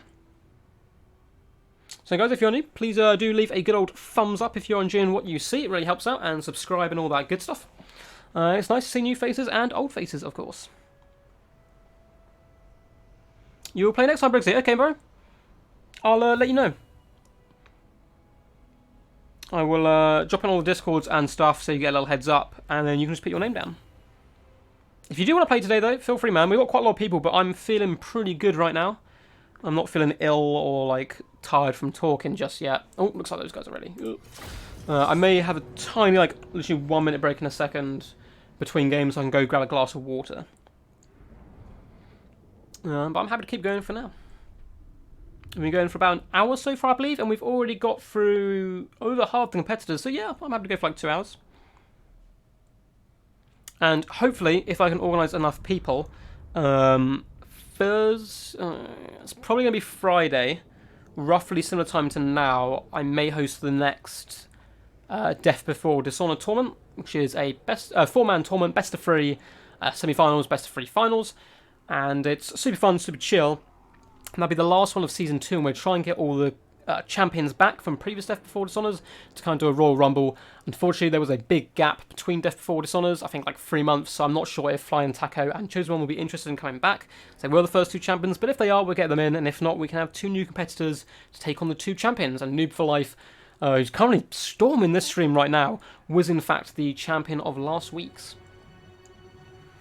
So it'd be nice to get some new guys in there. I feel like they are okay, not really meta, but usable, especially builds in mobile in general. Yeah, man, I can see that working really well. I like the fact they're at least usable now. I feel like for a long time, Forsaken were just kind of pretty pitiful. So the mighty challenger, the Grey Warden here, has gone for mass slingers in the front line. We have just a ton of Night Runners and Gutter Runners slingers in the front. Chevron's up as well, so looking to do a lot of heavy skirmish, probably expecting a lot of Marauder Horsemen. Then in the main line, we have Ishik's Triads, Regiment-renowned Triad unit. I really like these guys, but very interestingly, he has chosen these guys as a front line, all chevroned up. I prefer these guys as a backline protection for any artillery pieces or mortars, Giselles, you know, so on and so on. As they are invisible, they do huge work against cavalry because they sunder their armour with their weeping blades and have the anti-large bonus. So it's going to be interesting to see how they actually work as a frontline troop. Be interesting to see how it goes. So we have 2 units of Clan Rats as well, just adding up a bit of bulk, and a couple of Skaven Slaver Slingers. So for his leadership corps, we do have a basic assassin down here, who I'm assuming has all his normal stuff. So yeah, he has Assassin's Trophy, his Rather High Talisman, all the stuff you kind of expect. And Eshin Sorcerer, who I think is probably the most powerful addition to the Skaven roster in the latest DLC. Oh, let's go over you and get your spells. Who's brought Fear of Ammar, which is pretty good, minus 24 leadership and 18% vigor. Concealment Bombs, of course, Brittle Bones, which I think is his most powerful ability, minus 40 melee defense and minus 24 speed, 9% vigor, or 24% speed, sorry. Very, very powerful assassin trope. So you have that, Armor of Darkness, Veil of Shadows, and of course Toxic Rain. And it looks like he's also gone for Deathmaster Snicketch for his Lord. Oh, what an absolute champ. Is he going for a full Vanguard build? This is some heroic stuff. Give it up for Warden in the chat. Also coming with Deathmaster Snicketch with all his bonuses, Death Sigil, and the Weeping Blades. Now, if you can pop the Assassin's trophies on top of a character, you then hit him with yourself and Deathmaster Snicketch, you then pop Brittle Bones on it, or just before if possible, you can tank Lords in seconds. Looks like the battle is getting underway, so we'll very quickly go through the Chaos list. We have 2 units of Marauder Horsemen up front. In fact, 4 units of Marauder Horsemen trying to, get any big nasty threats and use some general skirmish. Front line of cheap and cheerful Chaos Marauders, mixing with some Regiment around Mirror Guard for an added bit of punch, but going nice and wide. And as we can see, we do have 3 units of Chaos Spawn, including the Regiment Renowned version, 2 Chaos Feral Manticores for a bit of extra movement. We have a Chaos Chariot and Zafrael, the Everwatcher, the giant chicken himself, with a Final Transmutation, Plague of Rust, and Arcane Conduit. So we'll figure out their army more as we go, but it looks like he's darting forward, having no idea where all these units are. He's just got this little bit on top of the hill, but he has no idea about this massive, sneaky ambush. It's been very interesting. Unfortunately, Triads aren't going to be the best against Chaos Marauders. Maybe he was expecting more heavily armoured troops, but all the Slingers and Pebbles should do decent work against these guys if they can get them in the rear or flank and avoid those shields. So should be interesting. Balance of power, of course, very in the middle at this point. And the Marauders do start charging up the field towards these clan rats. So when is the trap going to be sprung? Looks like the Everwatcher is maybe going to get a bit overextended, and maybe he can hunt him down with his Assassin Core and go for that real just kind of delete factor. So New for Life has spreading out his horsemen in calm directions, just trying to make sure there's no sneakiness hiding in these trees. The rest of his army is moving over to where he at least knows some Skaven are hiding. Some nice shots coming in. Brittle Bones has been popped on Zafrael the Everwatcher, and these Skaven Slings are doing decent damage. Now I think this was popped way too early though. Imagine if he had all those Night Runners up here flinging those shots in at the time. He couldn't move, he's obviously got that massive missile resistance, and then had the Assassins on him, he would be deleted, but still nonetheless some early decent damage coming in. So I think he was a little bit slow to react with that Vanguard force, but now he has split up the Chaos in 2. One army over here and one here, and out come the Skaven boys, and these Eshin Triads are going to do great work against the Chaos Spawn, dragging them down, and these Feral Manticores. So he's actually got quite a nice section of the Chaos army pulled over to the side here.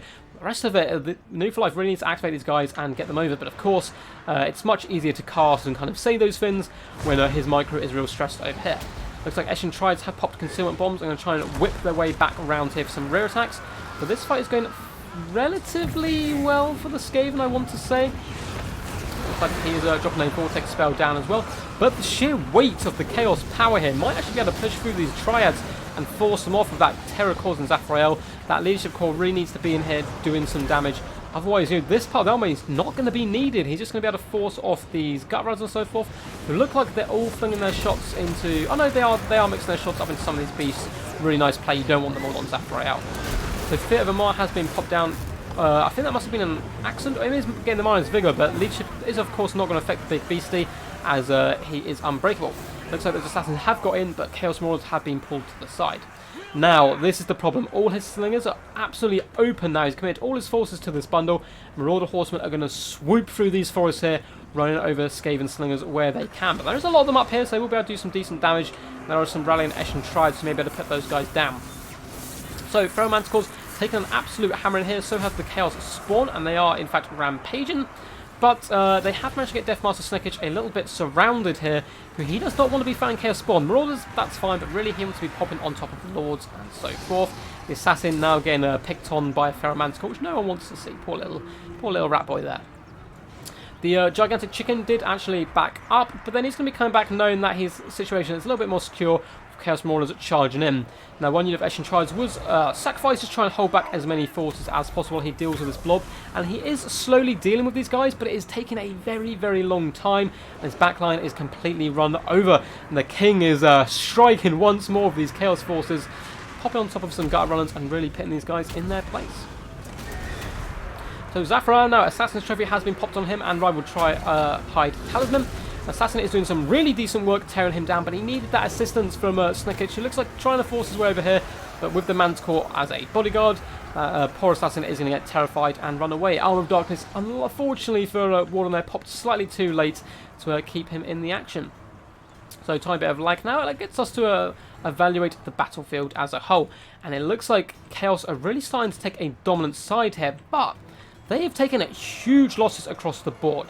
The Manticores are very beat up. The Chaos Spawn are incredibly beat up as well, apart from the Regiment Renowned version. Marauders, half of them are beat up, the other half are doing very well. So these Skaven, as long as they don't run off the field, are going to keep rallying. A comeback is possible. Assassin is very beat up, but Deathmaster Snickage is also... Oh no, that's the big chicken. Where is Deathmaster Snickage? He's over here somewhere. Here he is. He's very, very healthy. Pop Slippery to get a bit of extra speed, and he's going to be trying to chase down the gigantic chicken there. Eshin Triads, no, come over. I mean, they might not be able to catch him. If they'd managed to catch him, that could have been end of days for here. But instead, a nice rally from Warden here, surrounding his Chaos Spawn, tear them down with Eshin Triads, although they are going to struggle up against the Mirror Guard. But maybe if he pulls Snickage down, he can do some damage. But he is on the hunt. Looks like he's managed to catch the Everwatcher and do a little bit of damage, but he needs to keep that up. And Chaos leadership is starting to break just a little here, even though the balance of power does start to swoop in their favour. So we do have a buff coming down here. The backline is heavily compromised now. A very healthy unit of Chaos Spawn with some chariots, and all these horses are running down all those slingers, and this Eshin Sorcerer has to be super careful. So come on, like, hopefully this will subside. We've had little bits throughout the day so far, but for the most part the battles have been relatively good. So, Fellow Manticore back on bodyguard duty, and just like he did to that Assassin, he's going to be popping on top of Deathmaster Snickage. Someone the Deathmaster does not want to fight, and he is unfortunately, looks like he might be able to just about dodge it in that slow motion replay. But the Manticore is going to hunt him down. Everwatcher has popped Arcane Conduct, but needs to be very careful. Popped into his Mirror Guard looking for a little bit of protection. And I think there was a nice rally there for a second where it looked like the Skaven might be able to pull this back. But I think Noob for Life is just on a slaughter today. I'm not sure if he's going to be able to be stopped here. So Snickage has been completely surrounded. If he has those Whirling Blades, now would be a good time to use them. Eshin Triads are being scared off, and this last little bit of resistance that has been gathered here by the Eshin Sorcerer has been broken as the Everwatcher forces his way through the line, and that is most of the Skaven army in route. We do have some Night Runner slingers over here flinging some shots in, trying to protect the Deathmaster, but he himself has been terror routed, and that is going to be GG's, Noob for Life. Is that 4 games in a row now, or 5? He is absolutely tearing. Can anyone stop him? And it's going to be Ben the Barman up next, giving it his best efforts. So, Night Runners, unfortunately, Chaos Marauders are going to hunt you down, and it looks like that is game. Balance of power fully gone now. And, yeah, very, very well played by both players. Oh, GG's in the chat, nice to see. And very well done for Noob for Life. Now, first of all, shout out to the Grey Warden there for bringing a all-Vanguard Eshin-themed build.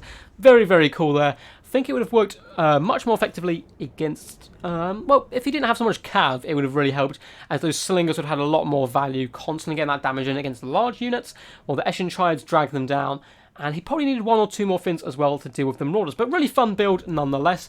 Noob for Life, what more can I say? I've been complimenting him all night, and he deserves them all. Representing the Extreme Meme team very hard here. 118 kills on the Big Chicken, who nearly went down. But really nice build.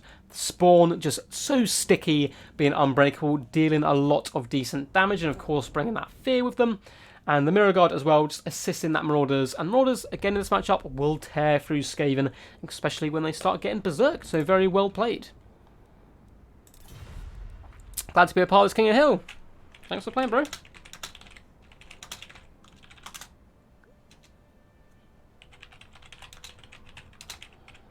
An awesome themed build. So Ben the Barman, if you are in the chat, get ready to hop on. I know he was hit or miss if he was going to be able to make it, so we'll drop him a message and whatnot and see how it goes.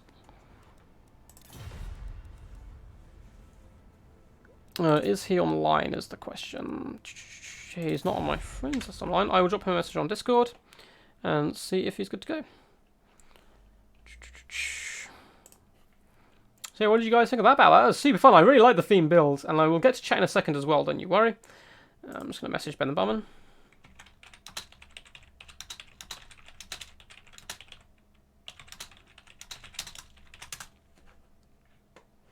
Cool, and we're giving him a couple of minutes to see if he responds. If not, it will be Croissant jumping in his place. So let's have a little look at chat. Noob is killing it. He is tearing, bro. He's doing so good.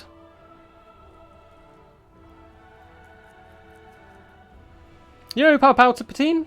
Good to see you, my dude. Unlimited power and all that good stuff. Hope you're enjoying what you see. So let's change the map. Let's go.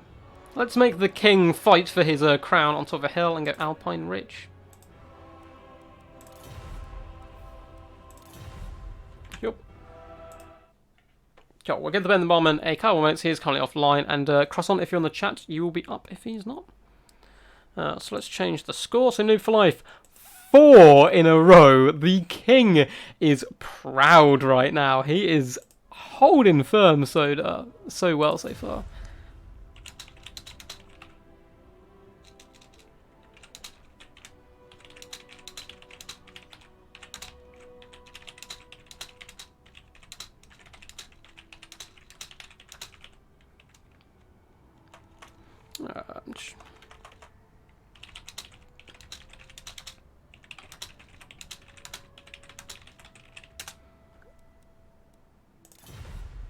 So yeah, do you think anyone can stop him, or is Noob for Life just going to decimate everyone? I wanted Vanguard behind Army, but I couldn't. Unfortunately, man, I really like the build though. That was really cool, real super fun build.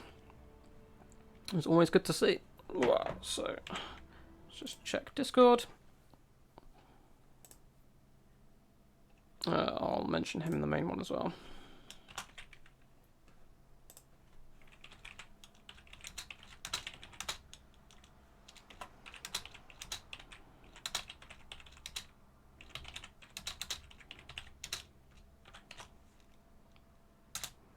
Boom. Cool. Send a little message and we'll give him a couple of minutes to reply. Cool, no questions. And Alpine Ridge, very cool map, big hill in the middle. It's an OG map from Rome Total War, I believe it was in. Very different back then. But still, I really like it in a competitive setting. It gives you the options of, do you push the hill, try and get that early kind of view of your opponent's army and fight on the high ground? Do you sit back and shoot people off the hill, or just ignore the hill altogether, go around it, and use the trees on the outside for a little bit of sneakiness? A little bit of sneaky beakiness. Cool, so let's see. Right, looks like he's offline at the moment, so Croissant, if you are in the chat, feel free to join. And if not, I will send him a message as well. But it's all good. We've had quite a few competitors so far. So up we still have Ben the Barman, Croissant Talbert, Zeus, Luca, and Michael. So I'm going to offer Zeus the 9th spot. Because he was originally our first, was then going to switch to the end.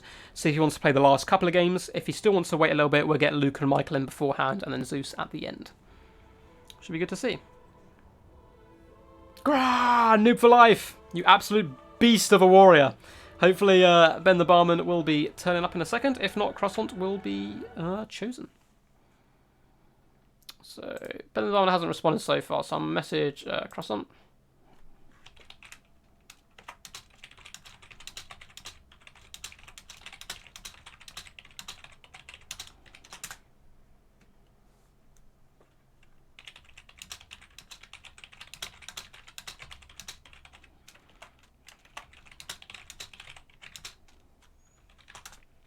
Cool, he might be in the game because he is currently on Total War, but I just dropped him a little message. And we'll see.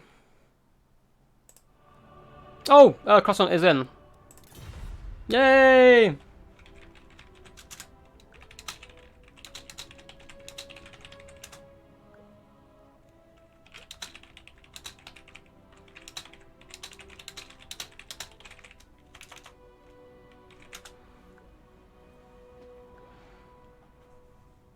Zombie pirates. Okay, you want to see some zombie pirates?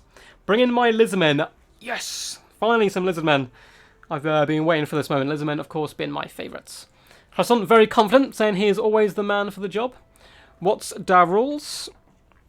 Attack and roll and play.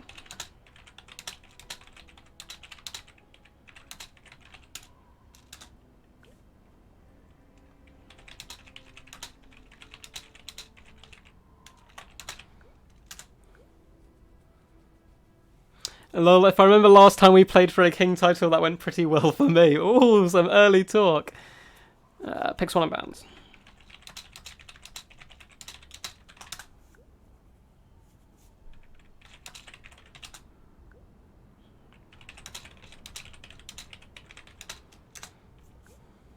Cool. Yeah, these guys have faced off quite a lot, actually, on my channel. Both often getting to kind of the final, like semi-finals or finals of tournaments and whatnot, and then coming up against each other. Just get Arcane and equip him with the Slayer of Kings. Win or lose, still a Kingslayer. Goddamn right. Goddamn right. Oh, that's funny. I asked chat, I'm here in Violent Pirates if you're up for it. Ooh, he's challenged him. Challenged him some vampires on Lizardman action. I think that is quite a nice army for the vampirates. But there's some awesome builds you can bring with Lizardman. I like Lizardman in most matchups. And there's some really nice Lizardman stuff you can do against the pirates. Salamander builds could be key. Let's have a little look. I don't mind. Sweet. I'll let those guys sort it out and decide. I'm mostly happy for people to do gentleman agreements or pick and ban, just whatever's easiest. I just always add in the option of pick and ban because it keeps the ball rolling. So if Ben the Barman does rock up, we will have him as well pop in, and then we have Zeus, Luca, and Michael to go. So coming nearish the end. I think we've been running for about an hour and a half, so thank you guys for sticking with me, and hope you're enjoying the stream so far. It's been pretty damn good. Oh, Croissant says he doesn't play Vampires too much, but he's willing to give it a go, so man of the people right there. Which is always good to see. And yes, I wonder what maps we'll do after this. We haven't done Mirror Woods yet, so that's probably going to pop in, and maybe Central Chaos Wastes.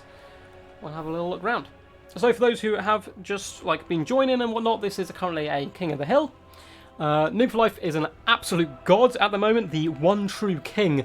He's climbed to the top of the hill and slowly peed down on everyone trying to crawl up on him, and he's undefeated in this entire tournament so far, knocking out Stormrunner, Ninja Penguin, Consul of Rome, and the Grey Warden. So doing absolute work so far, but he still has a lot of competitors to come. Ben the Barman, Croissant, of course, who's playing right now, Zeus, Luca, and Michael. But yes, cool. So these guys are just going to be starting their armies and swan them all out. And yeah, if you've got any questions on this downtime, feel free to ask, or not, I will just muse about my general life. Oh, another perfect spend. I'm on a roll today. This is what's winning Noob for Life the games. Getting those perfect spends. And we'll just wait on Croissant and we'll get cracking. I would quite like to see a new king come in and challenge Noob for Life. Noob for Life is a really cool dude, nice friend of mine. Like to see him win, don't like to vote against him at any point, but at the same time, someone's got to take that crown surely, or is he going to go the whole stream undefeated? That would really be something. Will we see a Dreadsaurian? If we do, I think it's the end of the kingdom of Noob for Life, but I would love it. Shredder of last year, that's what I want to see. The big beastie, but he would get absolutely obliterated by just cheap armor-piercing guns. He's such a bullet magnet. I think he's not competitive, any of the Dreadsaurians, but you can make them work. It is possible. There's several builds I kind of tried out when it first came out, which I'd had relative success with. Some elite players I've seen, Falcon, kind of one of the most known Lizardmen players and kind of known players in general, can bring a Dreadsaurian in a competitive setting and still win. So it has its uses, it's just finding the right way to use it. I think most units are reasonably useful in certain matchups, depending on how you build and how you use them, what your opponent brings. There's a little bit of luck involved, of course. There's one or two units which are just garbage and you're never going to take, but I think Dread Saurian is okay. It can be used. And I want to see one. I want to see it. So, what's the current tally? Let's have a little look. So it's currently 4 in a row for the Mighty Noobinator. Is he going to make it 5? I hope so. Well, I hope so, and I don't hope so at the same time. Get a nice new king in. Yeah, I see a couple people just joined watching. Hello, hello. We're doing King of the Hill. Best of 1. Winner stays on. Real simple rules, just attack and roll in play to stop any kite drawing stuff. I don't think anyone would do that anyway, but it's in place anyway. Attack and roll and unit caps on. And currently, Noob for Life, undefeated, been an absolute beast in this stream, and proven his name wrong. He's been called Noob for Life for a while now, and I've seen him win tournaments and so forth, so he is definitely no longer a noob. He should be Pro for Life, I think is a more realistic name for him. And yeah.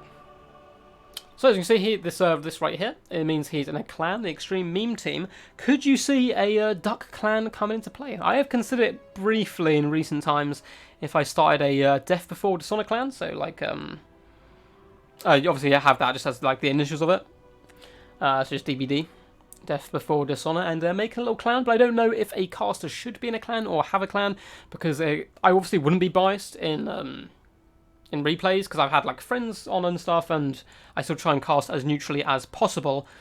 But I don't know if it's like a bad look for a caster to have a clan or join a clan. I haven't had any offers. I'm putting it out there. You know, I'm not trying to beg for the acceptance of a clan or anything. But I was wondering what your guys' opinions were on casters in clans, and if it's something that should happen or something that should not happen. I'll think a little bit more about it. Cool. So just getting a bit more time. We're in no rush. What's the time now? It is 8:30 currently over here in Britain. And it's all good. We're just chilling.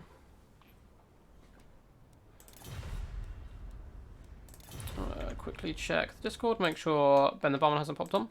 He was going out drinking, I think. So it was if he survived the sesh, I believe he was going to pop on. But we can always bring him back later in. I'll also message Zeus in a bit. See if he's around. If he's in chat, just pop up, bro, and say something. And we'll see. We got CA Duck for Join Duck Clan, so yes, I have to get him in. There's also Poison Ducky. There's Walking Ducky. I've seen a few ducks around, man. I've seen a few ducks. Mate, if I get CA on my side, that'd be great. Give me that nice, juicy early access content, please. You'd be surprised. No, I fell asleep. Oh, get over there. No, I fell asleep.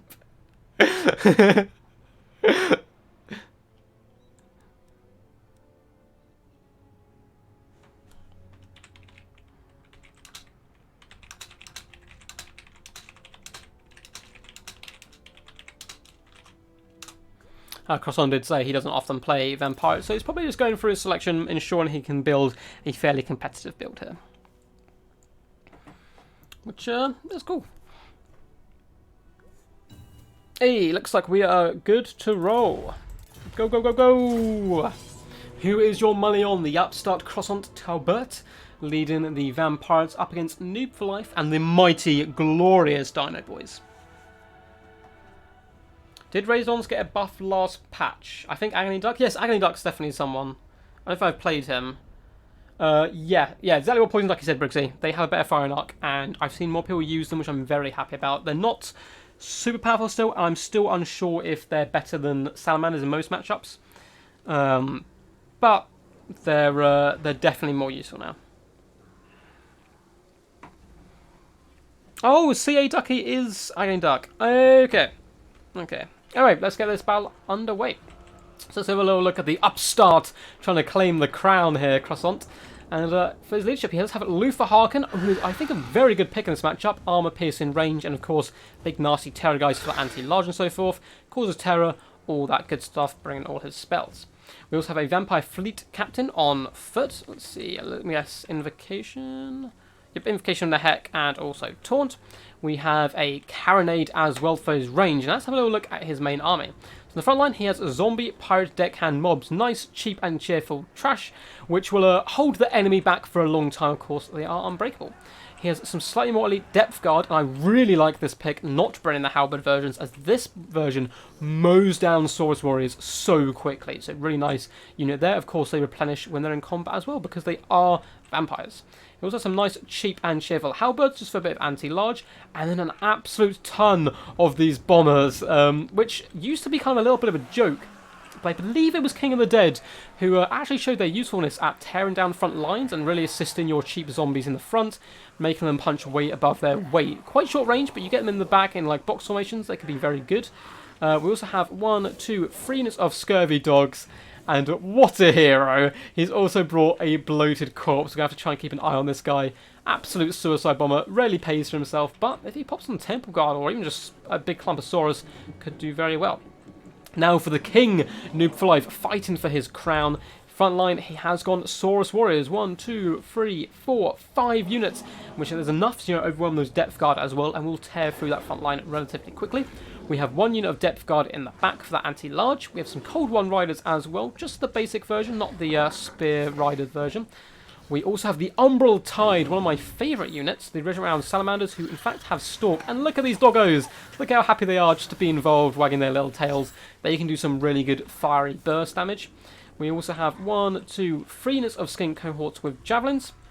Again, javelins trade very good against lightly armoured forces. And for his leadership, we do have a skink priest of, let's see, heavens. Just with that nasty wind blast, going to be very good actually against those depth guard who are very tightly packed formation. We have a Saurus Scar Veteran up on top of a Carnosaur here. Do a bit of that bodyguarding for this fat boy Slan here, and also add a bit of punch to his army, which, has a decent amount of punch anyway, but it's always nice to have extra. Overkill is highly underrated. And we have a Slan Mage Priest of High Magic here. Bringing in Banishment, Shield of the Old Ones, Tempest, which is very actually going to be a big problem for Harkon. We also have Hand of Glory as well for that extra reload skill and melee attack, and Apotheosis. So, it's going to be very interesting. If Harkon gets caught in that Tempest, that's going to be a big problem. It can do a lot of damage, and the Umbral Tide will be able to pop on as well and shoot him down. So, predictions, guys. Noctis on foot can be good too. Yeah, Noctis can be very good. Halberd Depth Guard are crap in their work, unfortunately. Yeah, they're decent against big monsters and stuff, but they're just not as useful as the standard variety. So both players, nope, just Noob for Life going to be trying to rush up this hill, and a nice defensive box here. These zombie pirate gunnery mob bombers are going to be key to helping these guys hold in the front line and do some serious damage up against these Saurus Warriors. So we do have the Scurvy Dogs and Bloated Corpse just hiding it in the trees over on this right-hand flank. And we do have a deep vanguard, looks like, by one other unit of Scurvy Dogs. Probably looking just to hunt down skinks and routing troops, because of course the Lizardmen don't really have too much range you can sneak up on, unless you count something like the Basildon with the crystal and stuff, but that's just obviously not going to go well for anyone. So both armies are advancing up. Looks like Crosson is just repositioning, moving his cannon further forward. And it's got some juicy targets. Those Temple Guard would be a nice little shout for it to ping shots at, or the Slan Mage Priest if it gets the option. Saurus Sculpture might be a little bit hard to hit, as I'm sure he's going to be keeping him moving. Harkon moving up as well. Probably going to try and get a little bit of snipe, but he has to be really careful. He doesn't know about the Umbral Tide with their Stalk and that Tempest as well. If he gets caught in that, it could be really, really nasty. Bloated Corpse, I like him being kept in reserve. Maybe able to swing him around the flank and pop into the main battle. Harkon just floating over to the left, having a little look as the Saurus do spill down from the hill. And we'll see. We will see. So Saurus are advancing. They're going to be able to tear apart these guys quite quickly, but they need some backline harass to stop these bombers, as that is a ton of damage. Unfortunately, he doesn't actually have that much to break into back lines. Going to have to use the Saurus Scar Veteran very carefully and try and push him through into that back line. So here we go. This is the moment. Tempest is being dropped down on top of Luther Harkin here. There's little javelins being thrown up by skink cohorts, and the Umbral Tide unleashes fire. And look at the ridiculous amount of damage popping down on top of Luther Harkin right now. That is an upgraded Tempest for the extended version, minus 72% speed, Umbral Tide are deleting that guy. And this, I'm not quite, it wouldn't be game straight away, but that is huge. That is his spellcaster as well, or at least his main one. It looks like he's just about going to get away, but 1,200 health. He needs some serious healing. We see some being popped right here, an invocation of heck going down. So he has escaped, but what good play and what value there by Noob for Life. So these scurvy dogs getting up around the side, probably going to be trying to hunt down the Umbral Tide where possible, and just try, you know, stick in the back of Noob for Life's mind that these hounds are here. One unit goes in for an early charge, trying to get on top of some skinks, or on top of the salamanders, sorry, but there's going to be a nasty Pupper Scar veteran popping in to scare these guys off, and those scurvy dogs are in trouble, but they're getting some decent work on top of the salamanders and scaring them off, trying to keep them away from this main fight for as long as possible. Looks like the scurvy dogs have managed to hunt down a Slan Mage as well on this side, doing some decent work to him, and the front line is underway. Looks like Luther Harkin is starting to heal up fairly high, but you can already see his healing gap is already there. These bombers really need to start getting thrown now. Looks like they are, and they should start doing some decent damage. But looks like quite a bit of friendly fire actually coming in. Maybe they're a little bit too far back, and the Saurus just tanking these shots. These bombers, of course, probably would be much better against the lightly armoured skinks and so forth, and skinks you can see in the situation, as these bombers seem to be in a ton of friendly fire in the front line. But at the same time, you're seeing work get done to all these Saurus as well. Depth Guard now moving forwards. Harkin's got to be very careful where he picks and chooses to fight. Nice breath attack coming down on these Saurus warriors. The Wind Blast, deleting half a unit of bombers there as well. And balance power heavily in favour of the Lizardman early on, just that huge damage. But the Slan is really struggling just against some scurvy dogs here. Luckily, he has some Cold One Riders coming in to assist, and he has managed to scare off most of the dogs by the looks of it. The main fight really is underway. So the Bomber's doing some huge damage now. Really good play here, melting down these Saurus warriors.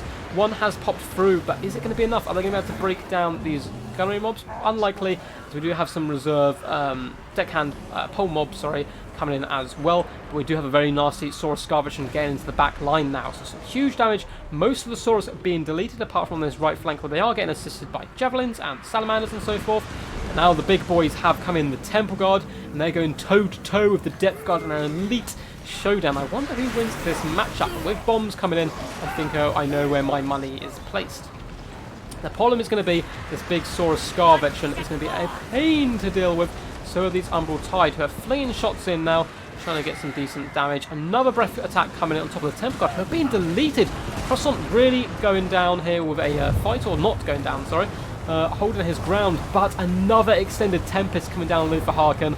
Umbral Tide are in range. This could be the end, but fantastically he swoops down into combat, which actually gives him an attack animation, and he managed to escape the Tempest. Real clutch play there by Croissant, keeping him in this fight. Now we do have some Cold Riders trying to get into the back line, but real nice protection here by this deckhand mob.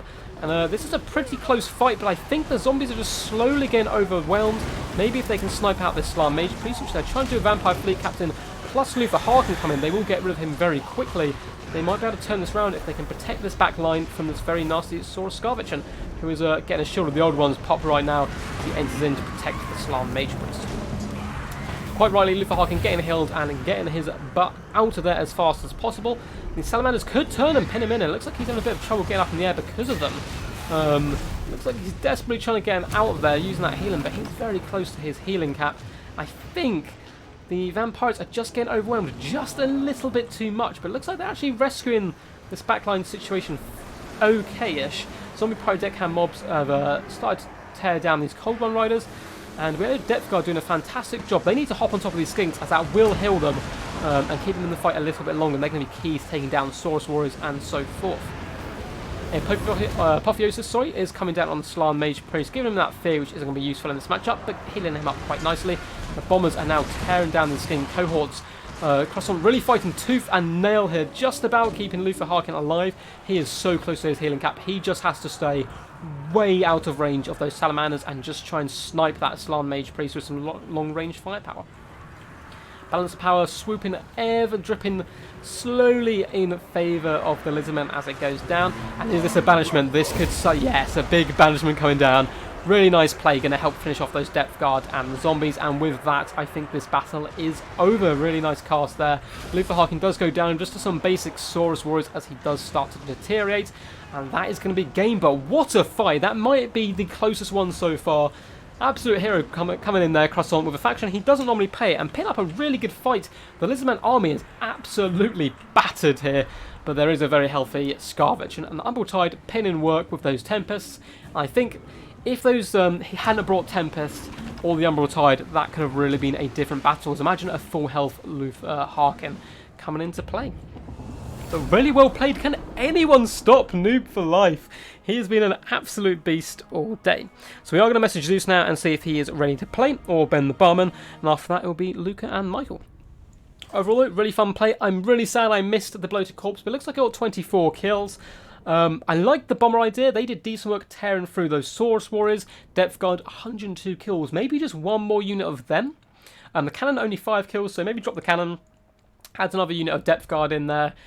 And you would have really swung that melee engagement in his favour much quicker and allowed him to slowly grind out the big targets of the Saurus Scarvichan and the Slar Mage Priest. But very well played to both players.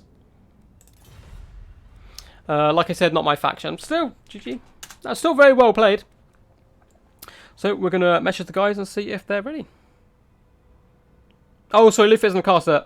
My bad. He can't do magic, can he? Because he's cursed, I believe. Is he cursed? I can't remember the exact lore reason, but yes, the vampire fleet captain was his guy. And that's why at least one Felbat is the fin that is really needed.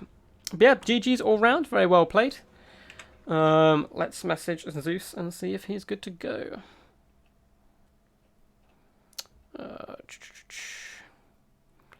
Where are you on my chat? I think you're near the top somewhere. There we go.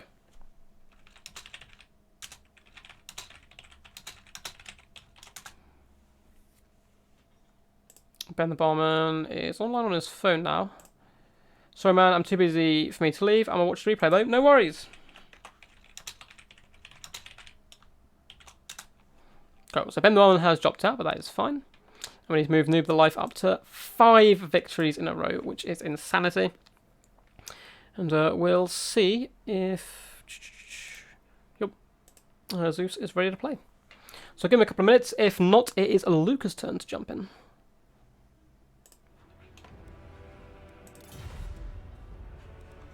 And we will do El Angral for map. So, how's it going, man? He stole gold for the Lizards. And of course, that's the one. His mind got split into multiple personalities. And it messed him up. He is one of my favourite vampires, though, I must admit. I know you can't do the magic. I'm not really that big a fan of the undead factions. But come on, undead pirates. That's badass. Especially ones with multiple personalities. It's quite funny. So welcome to anyone who has joined. We're currently doing a King of the Hill, where Noob for Life, absolute warrior king here, is undefeated, winning 5 games back to back. And is undefeated so far. But we have a few more challenges on the way, so do stick around and look it out. So check Discord quick. Cool. So Luca, if you are in chat, feel free to hop on. The lobby is, I believe it's called like Ducky King of the Hill or something, with a password 123. And if you can't find it, let me know. I'll add you on Steam and get you an invite. But you are up, my friend. And then we'll see if Zeus can come back at the end. He's currently offline. But I dropped him a message so he can play whenever. And then after Luca, we have Michael as well. So possibly 3 more contestants.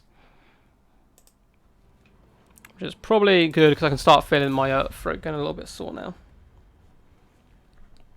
Cool, I'll make sure someone's in, and then I'm going to go quickly grab a drink while they sort out their armies and so forth. Yo, Pacta, what's up, my dude? How's it going? Hope you're all good in the hood. Nice to see you checking out our stuff. You've missed, I think we've been streaming for nearly 2 hours now. In that whole 2 hours, Noob for Life has just somehow kept his crown. He's defeated the mighty Stormrunner, Ninja Pinvin, Consular Rome, Grey Warden, and Croissant Talbot, although that was an incredibly close game. Nerf him. We need to nerf the Noob. It's the only way. Oh, Noob looks like he's dropped. Oh, just as Luca has hopped in.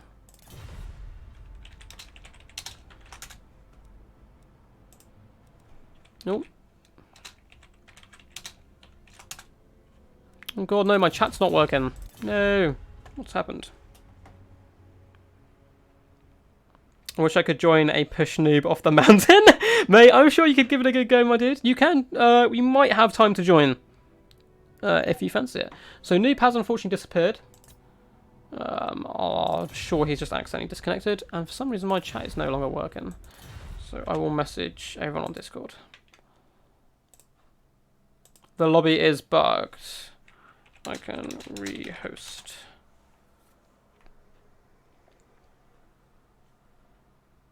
Is Noob for Life currently offline and everything? No, he's back here. Cool. I will try rehosting the lobby unless he's back. Okay, yeah. So quit. Oh no, not quit the game. Just gonna rehost.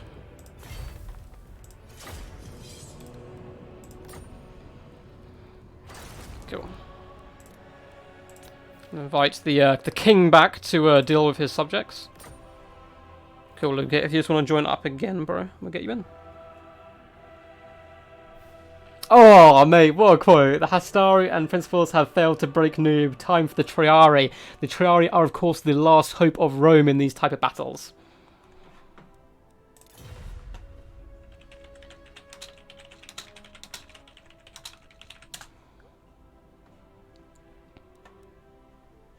And what map were we doing? I believe it was this one. Cool, we have the king has returned, and we'll just get Luca back in now. Okay, he's just restarting his game. No worries.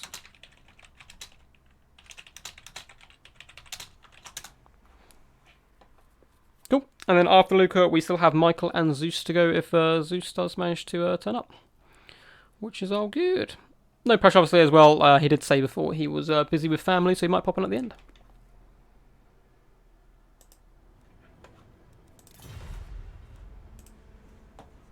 Good to see. Well, I'll make sure Luca gets in first, and those guys comfortably decide a matchup and all that before I go get a quick drink.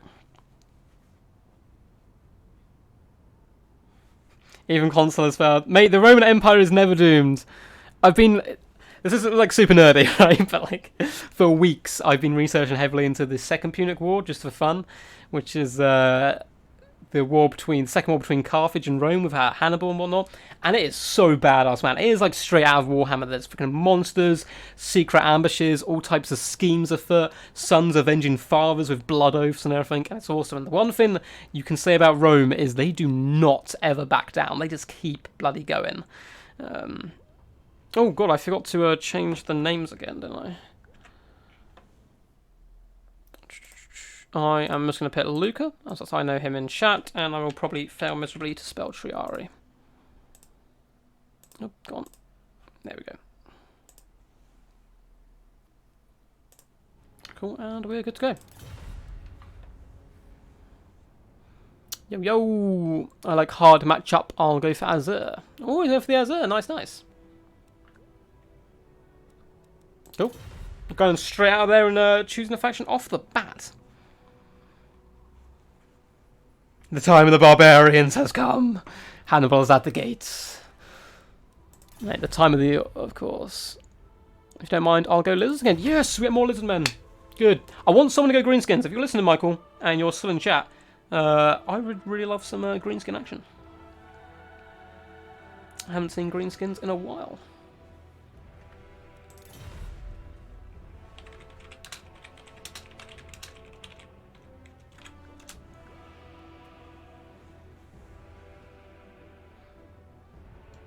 Cool, cool. New flies representing those diners. This is an interesting matchup. Both factions have real good tools to deal with each other. Sisters of Avalon, of course, very potent at dealing with those big monsters, and even elite troops like Temple Guard. You can take Techless and net those guys down, but counter, Wind Blast can really tear through those archers super quickly and pretty much one-shot them. As far as the infantry goes, Saurus obviously have the advantage of basic spin and so forth, but you have White Lions with their arm piercing, Sword Masters. There's just so many ways this matchup can go. So, Poison Ducky, you're in charge. I'm leaving the chat for like 2 minutes to grab a glass of water, and I will return. If anything happens and I come back and my stream's in chaos and down, one, I'm going to cry, and two, I'm going to blame you heavily. So, I will be back in literally 2 minutes, guys.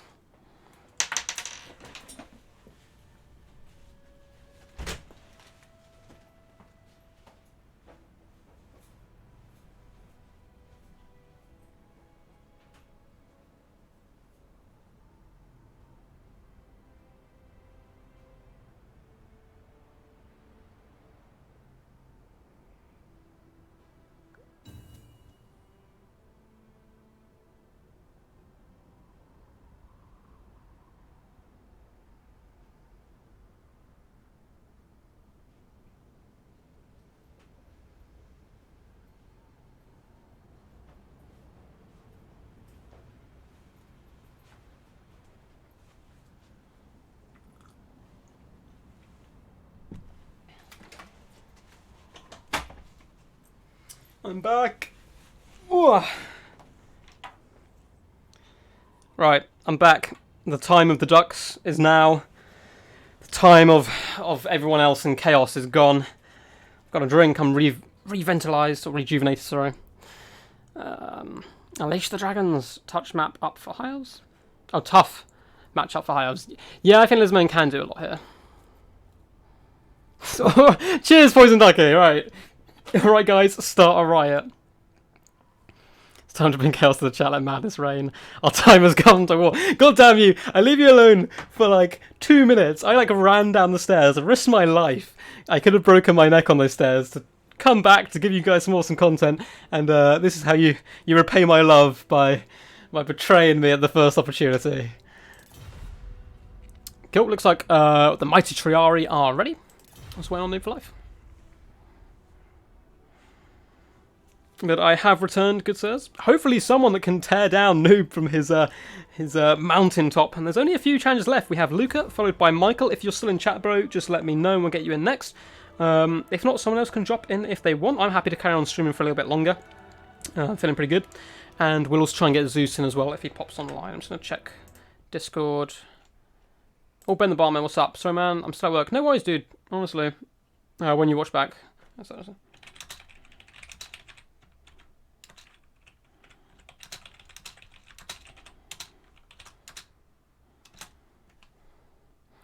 Cool, cool. And let's have a little quick look. Looks like Zeus is still offline, but that's fine.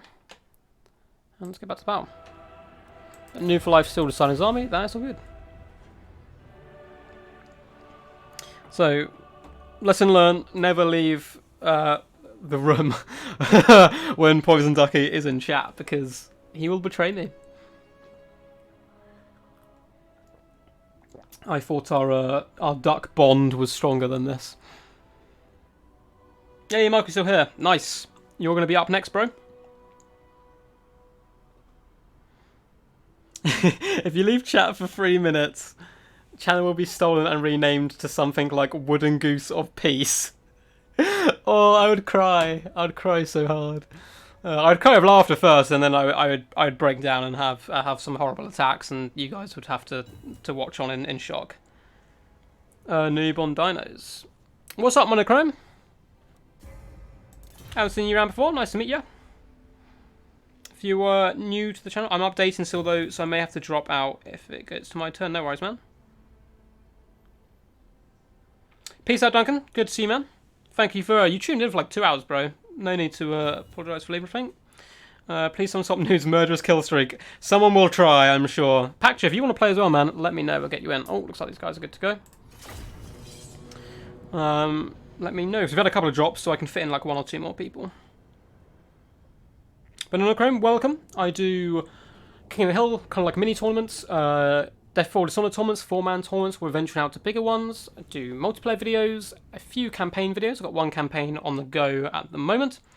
And all sorts, yeah. So stick around. If you enjoy the content, you enjoy what you see, leave a good old thumbs up and subscribe, bro. Be nice to have you around and get you involved in some of these. Did someone say next? Did you have someone next? I might have 34 minutes before girlfriend gets back.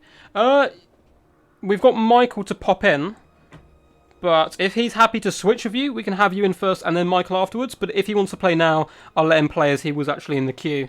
But yeah, if he's happy to, let me know in the chat, dude, Michael, if you're still around, because we'll definitely get you in. We'll just have Pactor in first if he's on a bit of a time limit. But if not, then Michael's up. Cool, this map, El Anguil, is how I pronounce it, which is probably horribly wrong, but it's one of my favourite maps for competitive play because there's so many options. There's a lot of trees for sneakiness, as you can see, and kind of hiding gun lines and stuff on the very edge. There's also this massive open plain you can pull your opponent into, force them to come to you. At the same time, if you're on this side, for example, and you don't want to fight in this main middle bit, you don't want to march through all these trees in case there's nasty shenanigans, you can deploy all the way back here, which we've seen a lot of players do, especially the defensive ones who like to build a block, and you just shoot down in. So yeah, these are the type of maps I like for competitive. I've obviously viewed a lot of different tournaments before I kind of chose the maps I tend to use, but I'm also always trying to bring in more maps. If you guys have any maps you know that are pretty competitive, just let me know.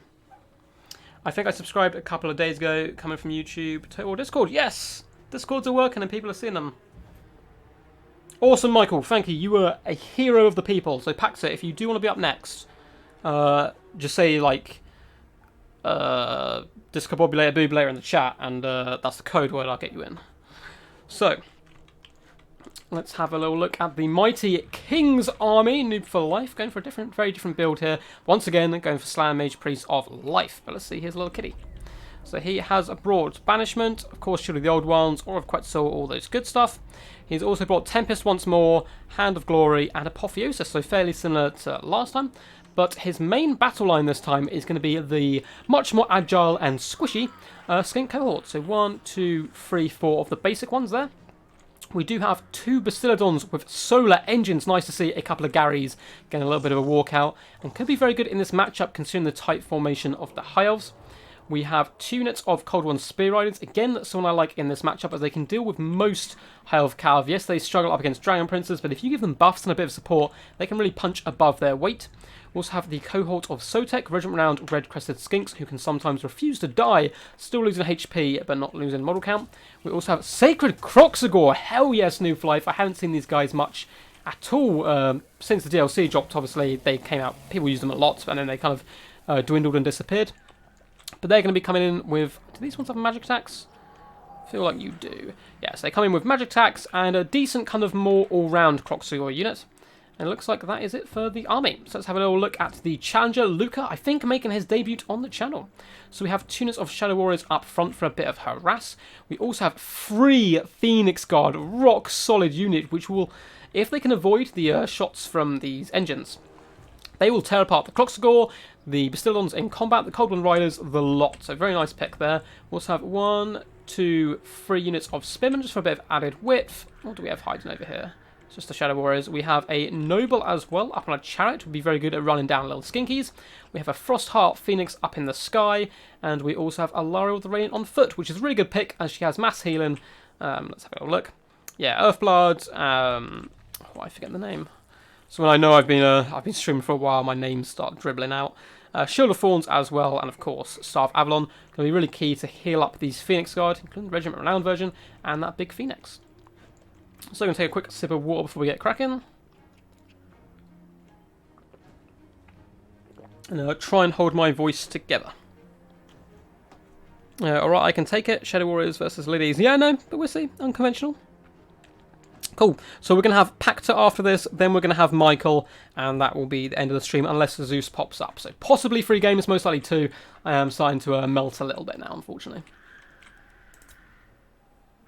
Cool. Looks like Triari here, also known as Luca, is ready to go. Just waiting on Noob for Life, who also has 3 units of Chameleon Skinks I did not previously spot.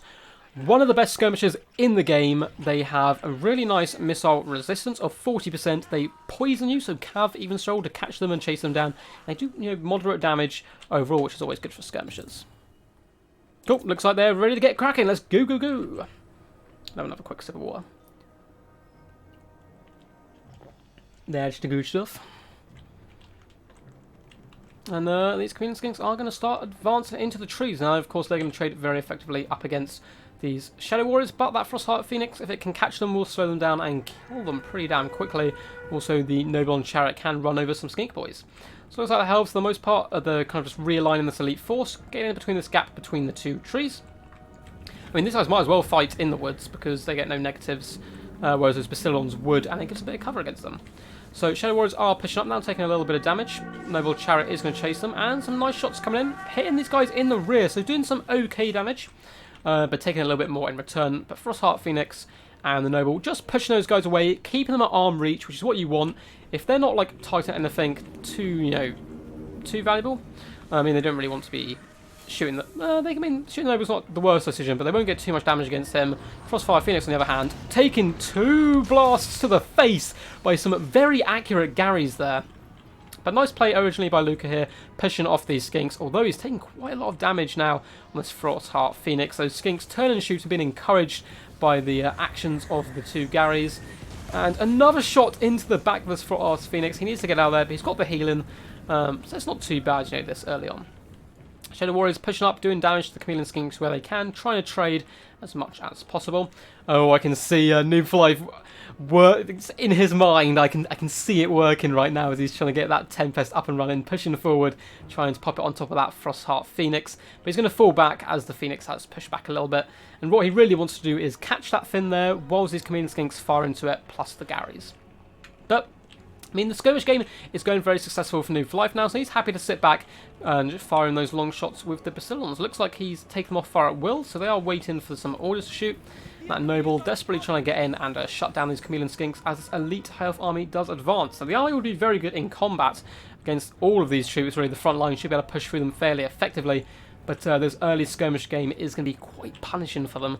It's going to be interesting to see if he can survive enough. Shadow Warriors now popping some shots all the way over, an arc in range towards some red crested skinks. Not a bad target, but they are being forced back themselves by some Cold One Spear Riders. All the Phoenix Guard are doing their march, and 3 very healthy unit of Phoenix Guard is no joke. The Spearmen soaking up some of their arrows now. This is a target he really doesn't mind getting these Spearmen caught on. But a big Gary shot comes in and teaches these guys what happens when you try and mess with the little skinks. You mess with the skinks, you get the Bastiladon ramming you, and that's what no one wants a Bastiladon ramming them. So, quite slow start to the battle, but nice tactical. Ooh, arcing shot. Looks like it was going for the Keepers of the Flame there, but does go for a little bit of a miss. The Snowball needs to be a bit careful. He does not want to be surrounded by these Cold One Spear Riders. Retreat back to your Spearmen and put it in. No! Right, he's going to maybe take the charge and then rush in with the Spearmen. Maybe not the worst idea, but Hand of Glory is popped in from plus melee attack, and this Noble is in serious, serious trouble. Some big shots coming in on the Keeper of Flames, and it looks like another Tempest is going down on this Frostheart Phoenix. Can it get away? Looks like Garys are shooting it as well. It's not quite as caught as that first one we saw last game, but the Chameleon Skinks are now popping shots in as well. This guy's taking huge damage now, down to about half health. Noble was rescued by some Spearmen, but did lose again half health. But once again, as I've said multiple times, High Elves do have healing here, so all this damage is still painful, but it's not the end of the game. Archers firing into red crested skinks, but they are in trees, so they'll be getting a little bit of cover. And this Frostheart Phoenix is not having a good day at all. Little Slan Mage Priest is backing up here now. Chameleon Skinks as well retreating behind the front lines, and the front line fight is going to go very differently than this skirmish engagement. Once again though, the Noble getting caught by these Cold One Spear Riders. He's getting held by the Star of Avalon, but there's nothing that can get over here and assist him quickly.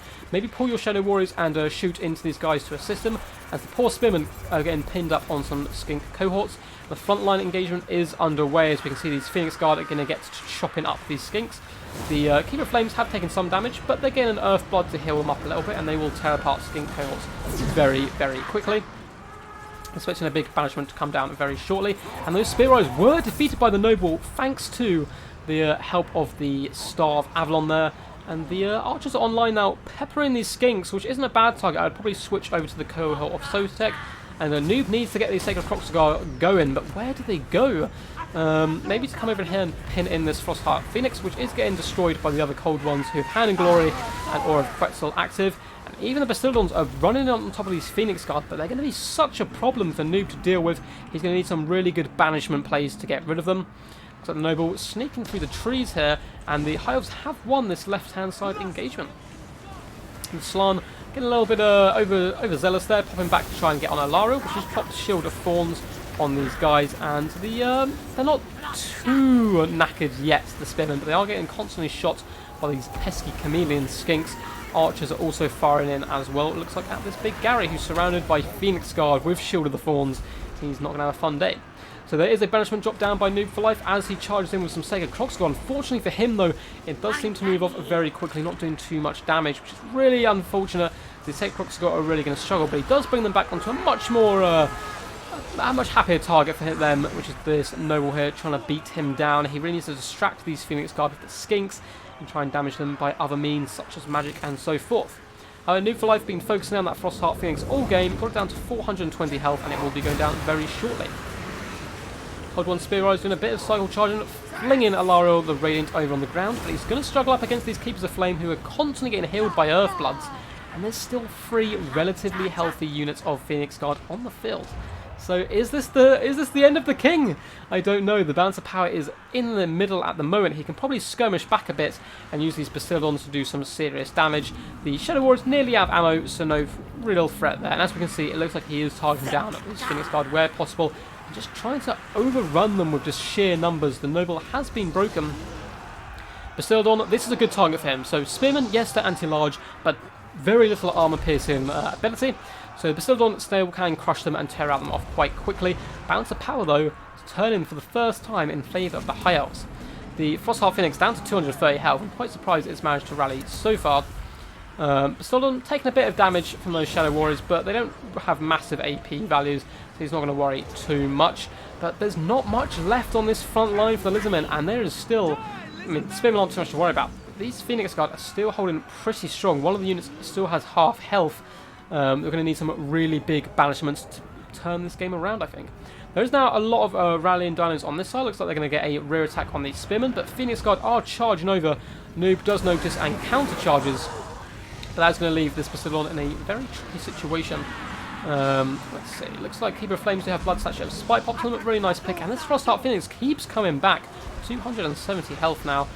This Gary over here firing some shots in. Still trying to take down those Keepers, doing a decent job of that consistent damage. There is a big pylon that's going to be really terrible for Noob for life, as the Sacred Proxigor, Cold Ones are rampaging as well, and Bastiladon are all in trouble. He does drop a shield of the Old Ones, but there's a Star of Avalon coming down. I don't think this is a fight he can win over here. Croxgore desperately trying to pull down that Noble and that Frostheart Phoenix. I think the Slan realises this may be a lost cause and is going to try and fall back a little bit.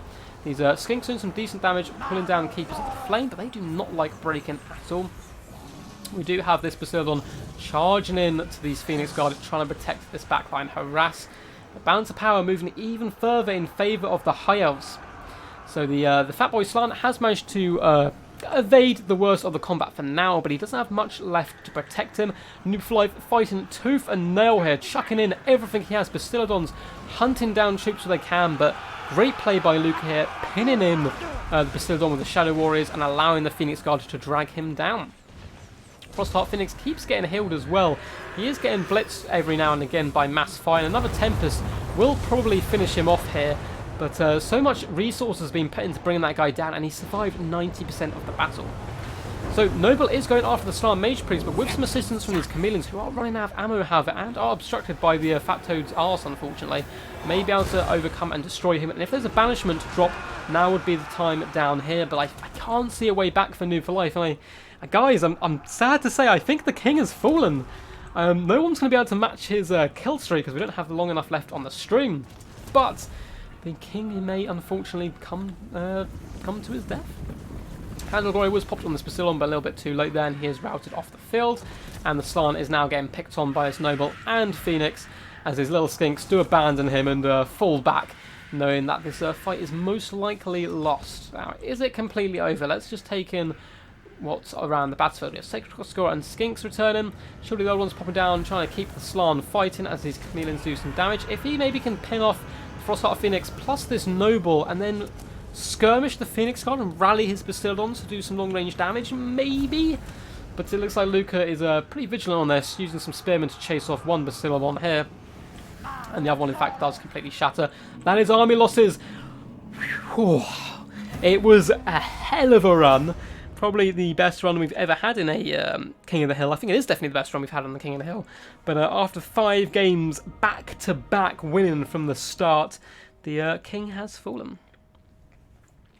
Overall, really nice play here by Triari, also known as Luca. Phoenix Guard, really sticky unit, managed to dodge those big banishments and just grind out that fight. He took so much punishment. Frostheart Phoenix just about surviving at the end there as well. Really nice play. Interesting play, builds from both plays. I think both of them were actually pretty damn competitive. I really like Noob for Life's build. The one weakness here was if someone did bring something like 3 hardcore anti-large units. He didn't really have too much to deal with them, and he spent so much time focusing down that Frostheart Phoenix, the Bastiladons couldn't do enough damage on them in time to help his front line out. I ain't just a king, I am the Phoenix King!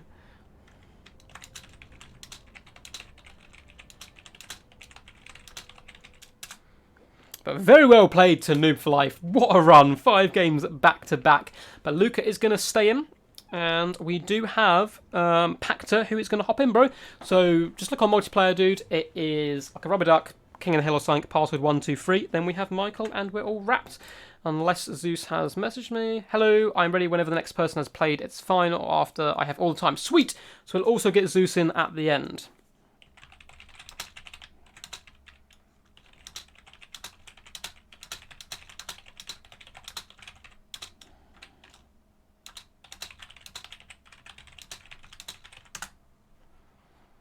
Cool. I've got loads of messages. No, they're all good. Cool. Long, nice build, bud. Good luck. Sweet. Master play from him. Really fun battle. Pack to up next.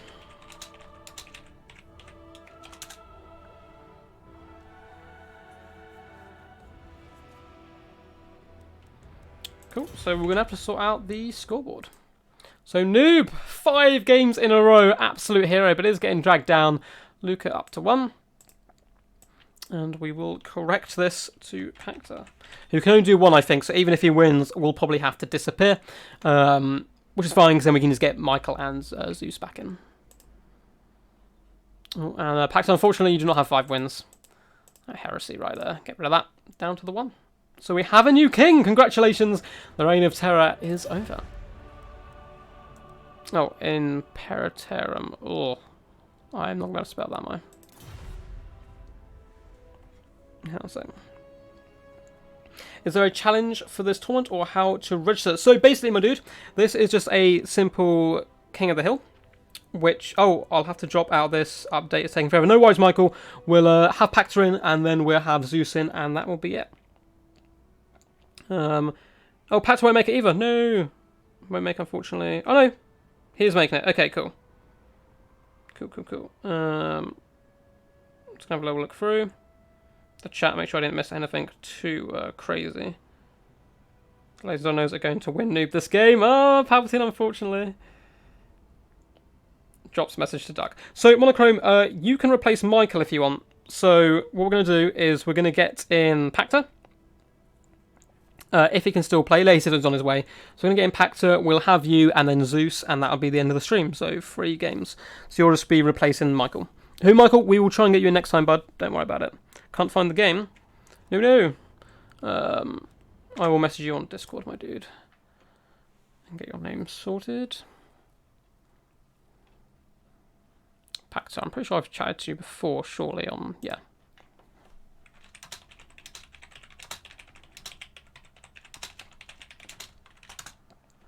Cool, I'll add him on Steam, and we'll just get him loaded up. Oh no, the game seems to have frozen.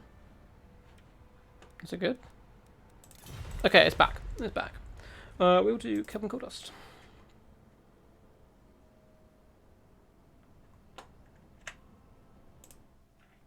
Cool, we're going to add Pacta. Go to Steam. Oh god, I have to close everything. Yup.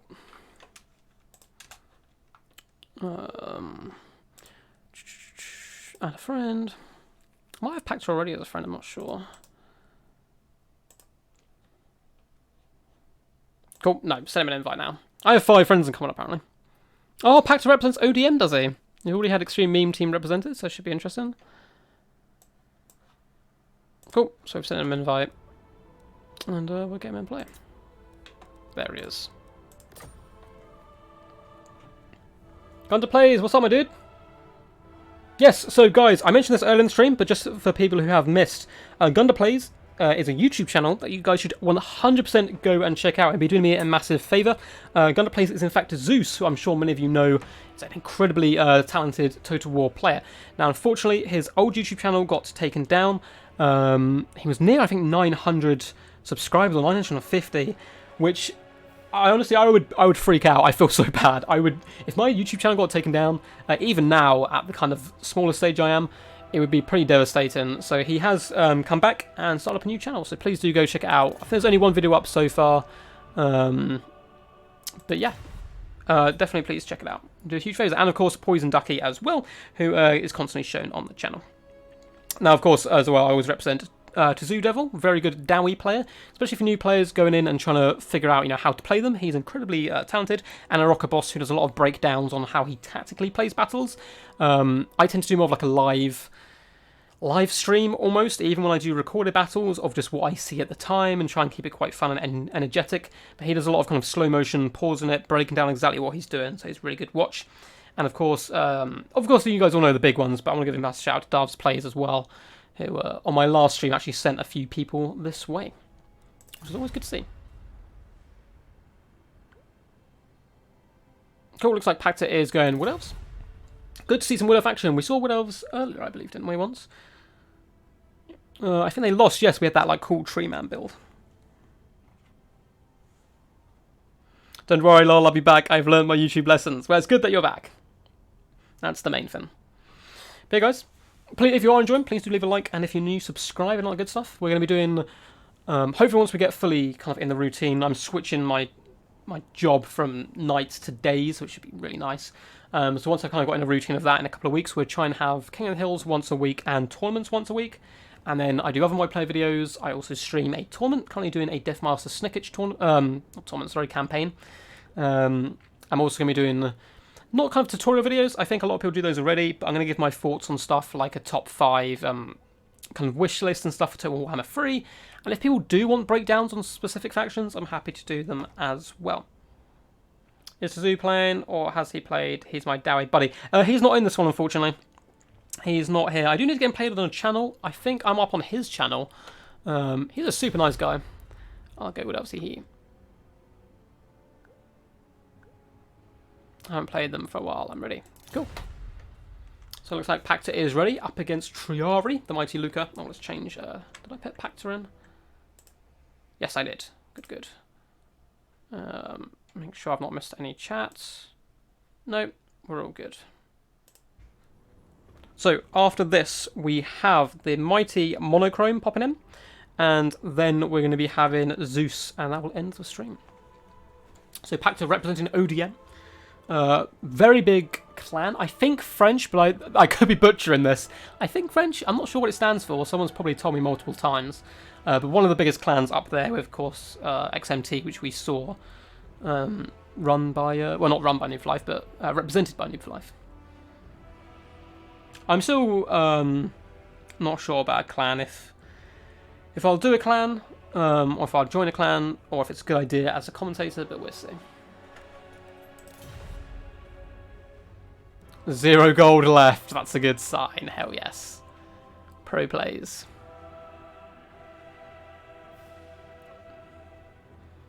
I'll lose that apparently, okay.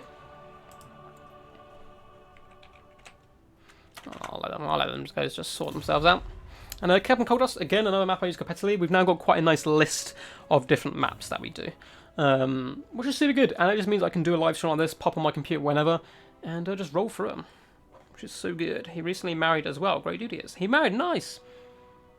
Yeah, Tazoo Devil, highly recommended for dwarf enthusiasts and Total War enthusiasts in general. He does a lot of breakdown of stats. And like literally will test unit to unit and go through each stat. Which, if that's all the type of thing, if you want to kind of get that little edge in battle, definitely go check him out. I believe he beat me when we did play. I was Norska against Dowie. I think at the time Norska had a real tough matchup. Not trying to defend myself. I mean, he did very, very good. I managed to wipe out Wulfric, and I actually learned some really cool stuff from him. The way I use my miners is because of him. I use them in a second line to ensure they can get all their blasting charges off, and then I pull them back to protect the rear and the flanks. I think it works better than using them as kind of this roadblock in the front, where sometimes they don't get all their value because they don't get off all their blasting charges, which is unfortunate for them. And also, he told me something else as well. Oh, the power of... Oh, I can't remember the name. There's an ability I believe a runesmith can get, and it drops the melee attack of someone by a crazy amount, and it can allow you to like lure in someone like Wulfric, pop it on them, new to their melee attack completely, and then just beat the crap out of them, which is great. Cool, looks like we're good to go. Who is your money on?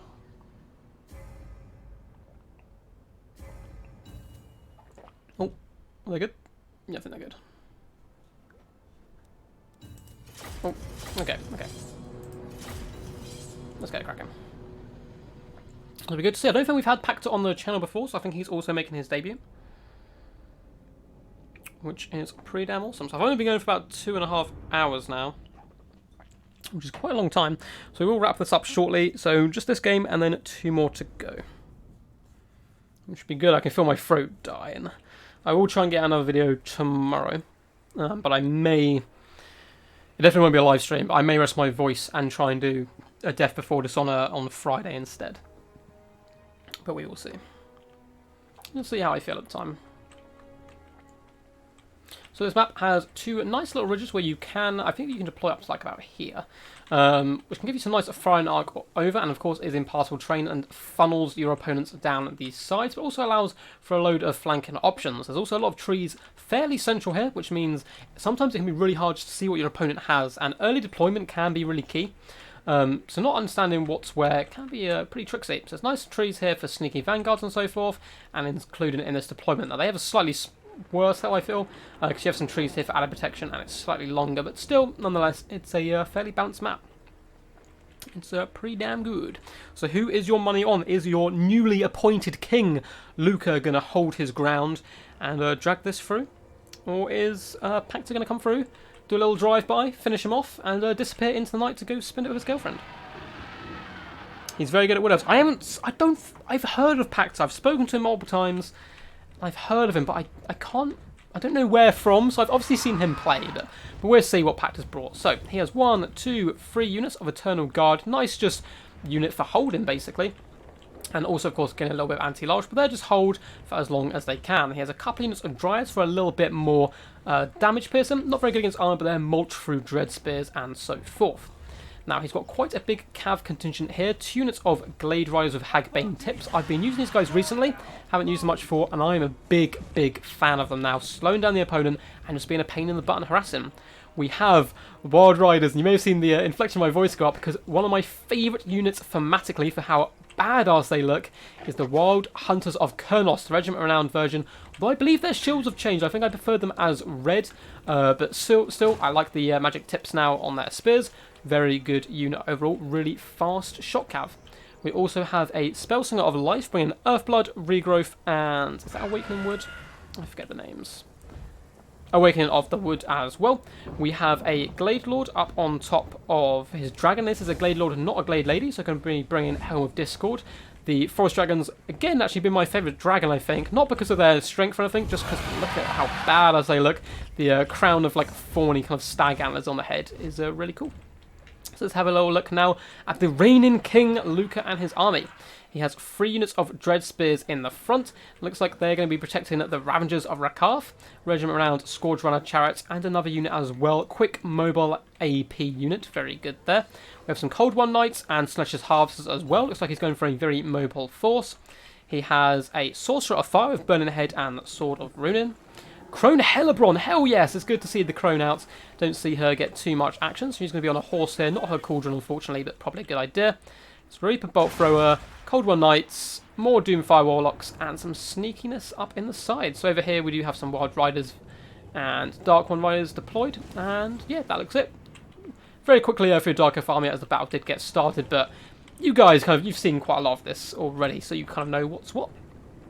So some early shots coming in. Nice targeting, trying to take down that Glade Lord with the Scourge Runner Chariots there, do some good work there.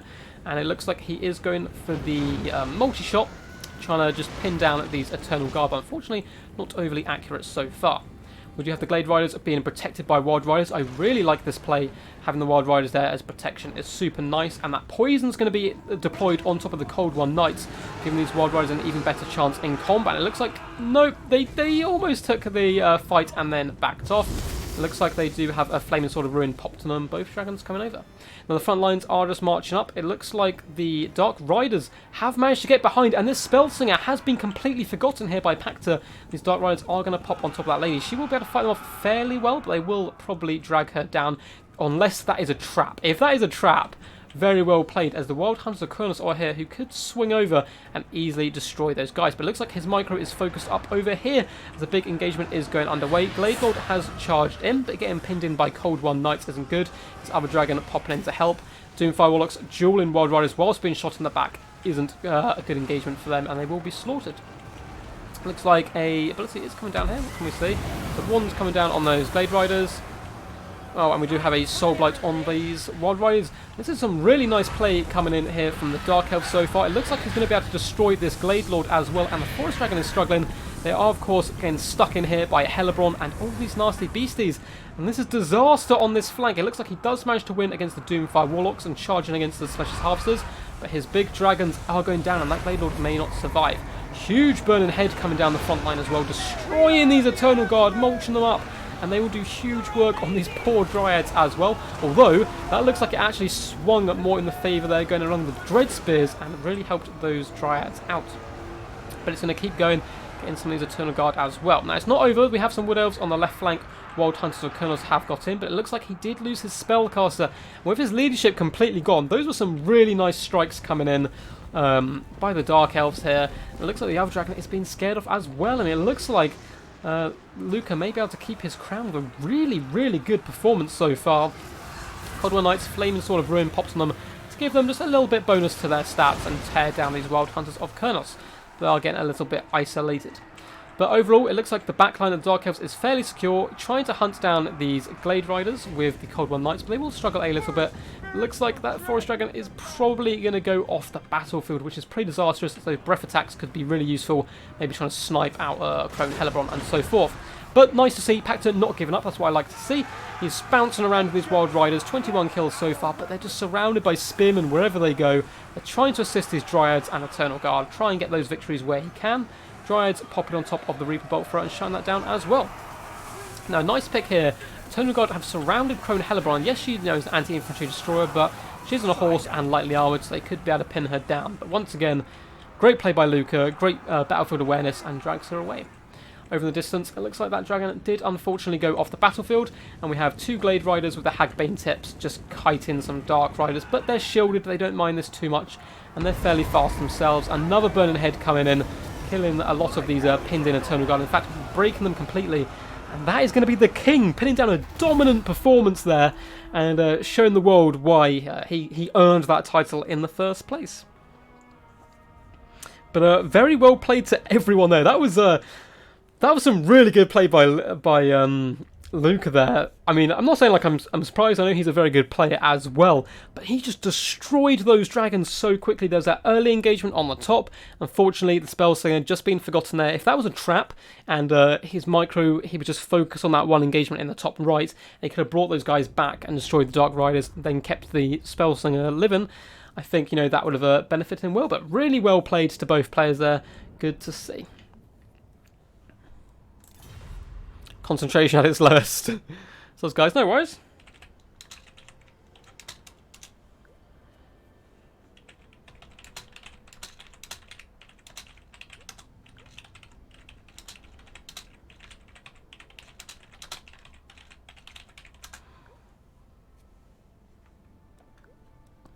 A little bit embarrassed, but I'll get you next time.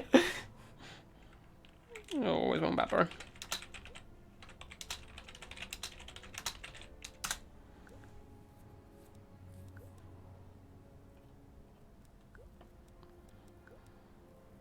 Cool, so we now have the 2 battles to go.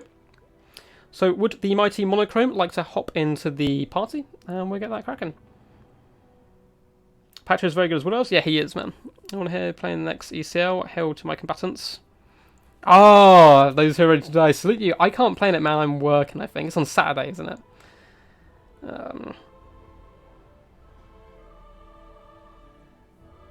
GG's. So, looks like here's left. So, Monochrome, if you want to join.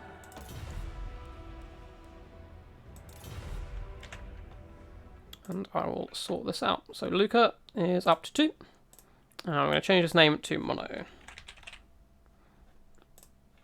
So, unfortunately, Luca can't get to the heights of Noob for Life, but he could certainly make it 4, which would be very impressive. And obviously, you know, the title of being the last man standing on top of the hill. Cool, Monochrome, I've just got your Discord message. I will add you. So I'm getting quite a few messages at different times.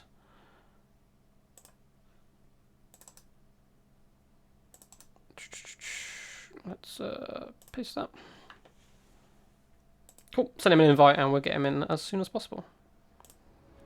So just Monochrome to go, and then the mighty Zeus will take centre stage, try and lay down the law.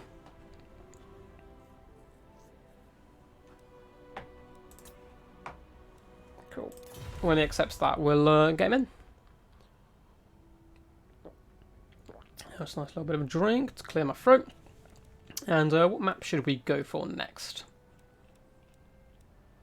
We done Mirror Woods yet? I can't remember. I don't think we have. We'll pop it in anyway. Cool. Just make sure he's all good in Discord.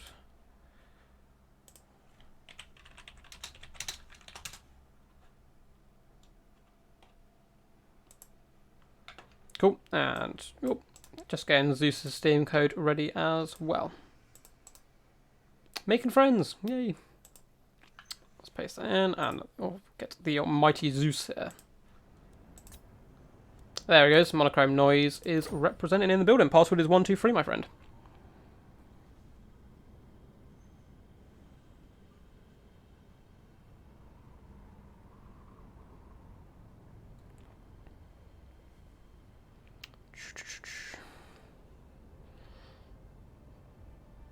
My update did finish, so if you're willing to go one further, I'll happily go last. Oh, go on. How long have we been going for? My throat is like raw at this point. Oh no, we have one dislike on the video. Someone hates puppies. Shame on you, my friend. But if anyone else wants to counter that out with loads of thumbs up, that works very well. Hello, David the White Lizard. Hope you're doing good, bro. Great to see you. We are coming towards the end of a King of the Hill, where Noob for Life just went ham and won from the first game. He went on a 5-game win streak, and currently Luca, also known as Triari, is on a 2-win streak.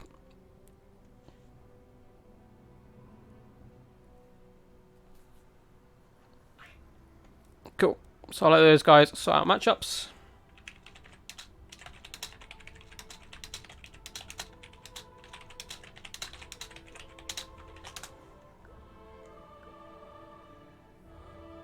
I can change map.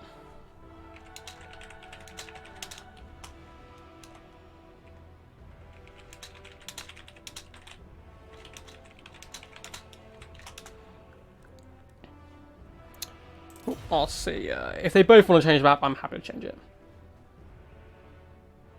What factions didn't go yet? Greenskins. I really want to see Greenskins. They haven't gone yet. We haven't seen Empire. Tomb Kings and Vampire Counts, but we don't care about undead factions. Who haven't we seen? We've seen lots of Lizardmen, which is good. We've seen High Elves a lot. We've seen Dark Elves. Who's left? Oh, I can't open up my list. So we haven't seen Bretonia. We haven't seen Greenskins. Haven't seen Vampire Counts. Tomb Kings. We saw some Skaven, didn't we? Yes, we did. I think that might be it.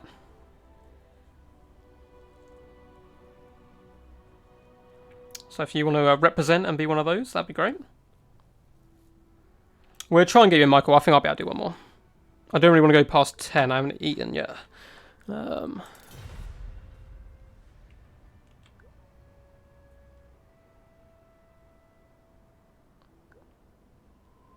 Cool. Looks like Luca is going High Elves. Have been used quite a lot. Very trusty faction. Good all round. Can do multiple builds with them.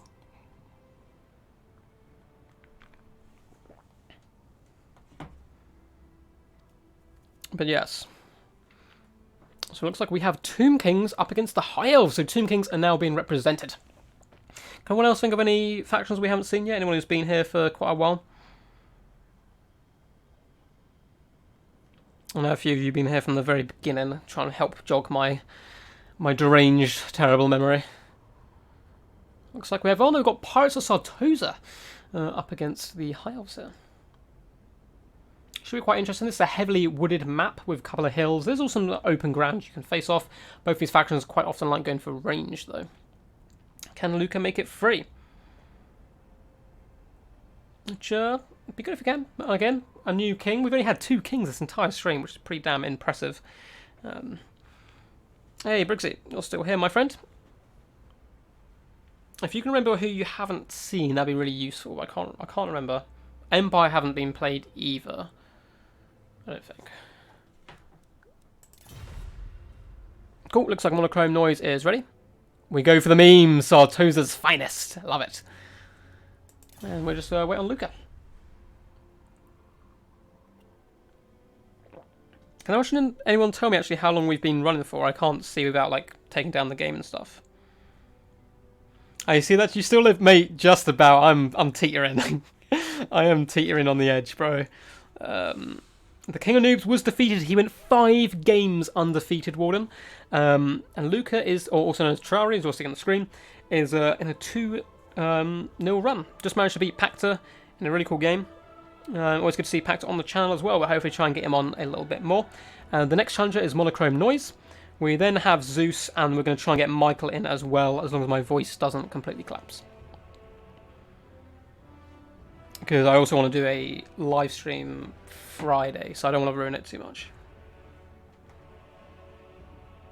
2 hours and 40 minutes, jeez. I'm preparing for that 8-man tournament I'm going to do. I'm streaming the whole thing. It's all replays. So it's going to be a little bit quicker. There's going to be less downtime in between games, but that's probably going to be a 4-hour stream, I think. 4 quarterfinals, 2 semis and a final. But I'll prepare for that. I'll have tons of water on kind of store, and also have like a little snack break in the middle, probably.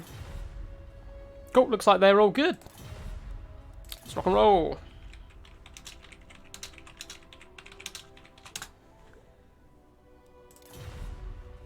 Wait for monochrome to ready up. Almost 3 hours streaming, jeez. Hope you guys are enjoying it though. Hope it's not dragged on too long for you. I don't know if like longer streams are better or short streams. I mean, people can always feel free to go away, come back, and like watch it on replays and stuff. So I don't know if it makes a difference to people, if people have a preference, but do let me know. Cool, just wait on monochrome to ready, and we'll be good. But yes, the streams tend to get pretty good views at the moment, actually. Tend to get them over 100, kind of by like 120 or so as they go on.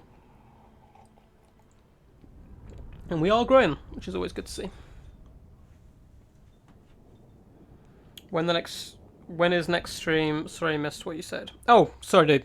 So I'm probably going to be streaming Friday. That could be a best of 4 tournament. I'm going to message you about it, man, because we might be able to get you involved, actually.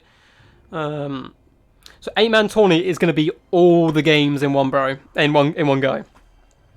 All of them. It's going to be a monster marathon. I'm going to try and make it a bit of a big event. I'm going to try and get a bracket as well. I briefly spoke to Turin to see how he did his, but I think his wife does it in Photoshop. And my Photoshop skills are lacking, so if anyone does have any skill in that department and knows how to make brackets, hit me up and I'll be very grateful if we can sort something out. But yeah, probably going to be doing a 4-man tourney on Friday, because it turns out I have the day off work, which is a bit of a blessing I didn't realise. I also need to try and get a Deathmaster Snekic streaming as well to carry my campaign. But that will probably be next week, unfortunately. So I'll try and get that big tournament in on Friday. I might put out a video tomorrow. I might rest my voice, because this has been pretty extreme.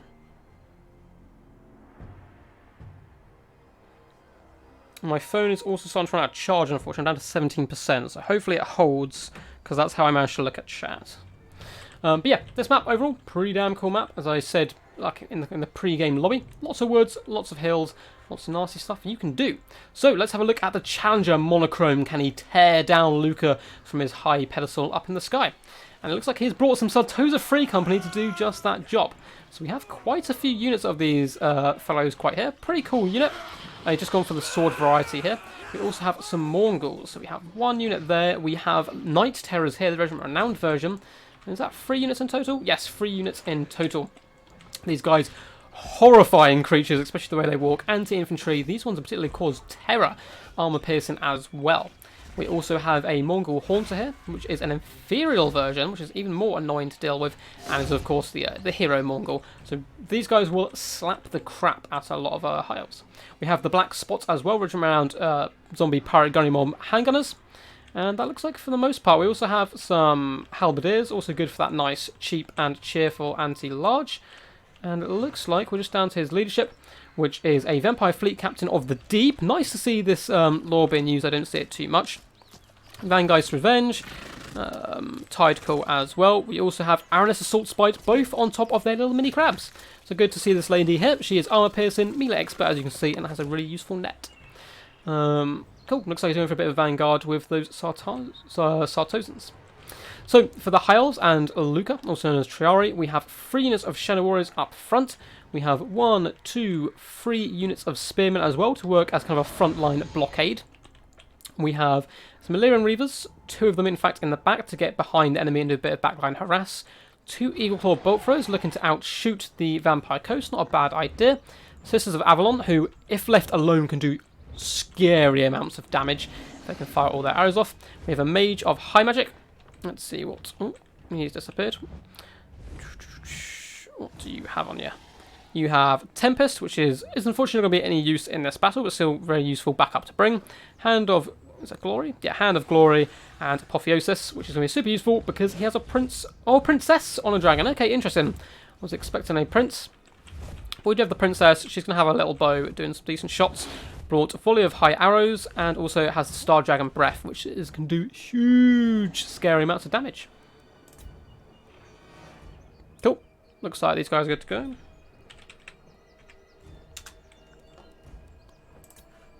Can I have another sip? Because I feel my voice failing me.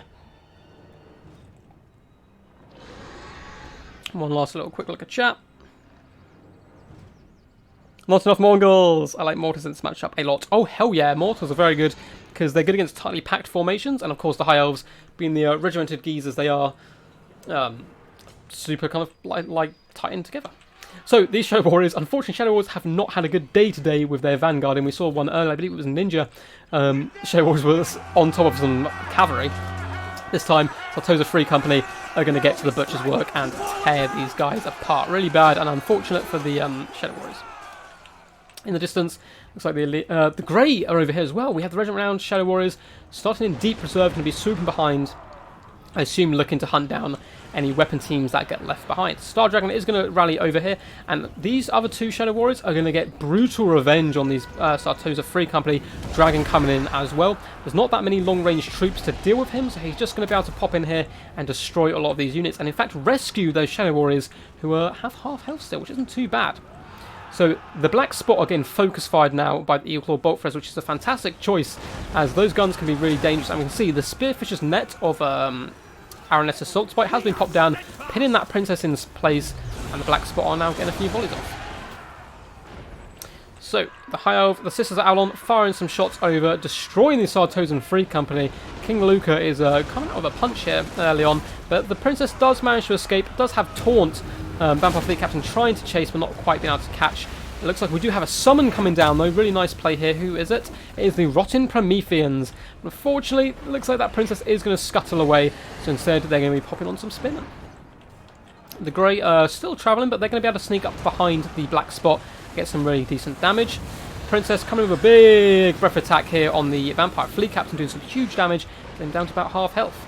Now, the Bolt Throwers doing some really good work on the black spot, and it looks like even the Shadow Warriors have started to focus them down. Now, the Mongols are going to be really key here. I've just noticed they're not on the front line. Where are they? They're all sitting in very sneaky deep reserve here. They need to get moving now. Like, the battle will be lost if they don't show up soon. They can pop on top of these Eagle Claw Bolt Throwers, pop onto these Sisters, do some horrendous damage here in the back line, while the rest of these guys kind of sacrifice themselves for that to work. So it looks like the Vampire Fleet Captain is unfortunately going to get sniped out, with the Princess popping down and just literally landing on the crab and cracking its shell. However, the Grey have appeared, shooting some shots into the back of the black spot here, tearing them apart. And unfortunately for this kind of front line of the vampires, it has pretty much completely crumpled, kind of been held together by some summons, but the Mongols have popped into the back line here. They need to, they've quite bunched up there, they need to spread out, get one attack in the Eagle Claw Bolt Throw, one attack in the Sisters, and one popping over here. Need to spread out, otherwise they're going to get focus fired and cross fired down. Princess is falling back now to help deal with this situation. Looks like the High Elves are converging as well, doing a bit of a frontline retreat. Running away from Araness Assault Spy and just trying to deal with this backline harass that's appeared. The Grey are just picking off units as they please, which is nice for them. And this is a real key fight here, but it looks like the Dragon is doing another breath attack coming in. Oh no, maybe just standing and shooting. And the Sister Avalon are now free to fire. So the Illyrian Reavers have managed to pin in all these Mongols, and they're just getting obliterated by the Sisters of Avalon, which is very unfortunate here for Monochrome Noise, as this is really kind of what is left of his army as far as power. So Avalon are deleting those guys slightly, but in the return, Sartosan Free Company have started to push towards Eelclaw Boltthrower, as well as Aranus Assault Spire. Without the dragon here to kind of pin her in place, she's now starting to wreck on this front line, which is quite nice. But unfortunately for him, I think the balance of power is going very heavily in favour of King Luca now, as he is just tearing through these Mongols in the back, and the Princess is devouring the Mongol Hunter as well, which is a bit unfortunate for him. Not a nice way to go for anyone, but he's a big creepy monster, so he probably deserves it. Up on the high ground, we have some Shadow Warriors firing down on these Mongols, who are trying to chase down the Eelclaw Boltthrower crew, which is a nice pick, but at the same time, I think it's a little bit too little too late, unfortunately. Night Terrors have rampaged into some Spearmen, not really where they want to be, and Sister Avalon pin shots into them as well. Looks like the Princess has also got something to say about that. Aranessa has managed to get up in the back here into some Shadow Warriors. She's going to do some decent damage, but it looks like army losses has kicked in, and the whole army is going to deteriorate. So Luca is up to 3 victories.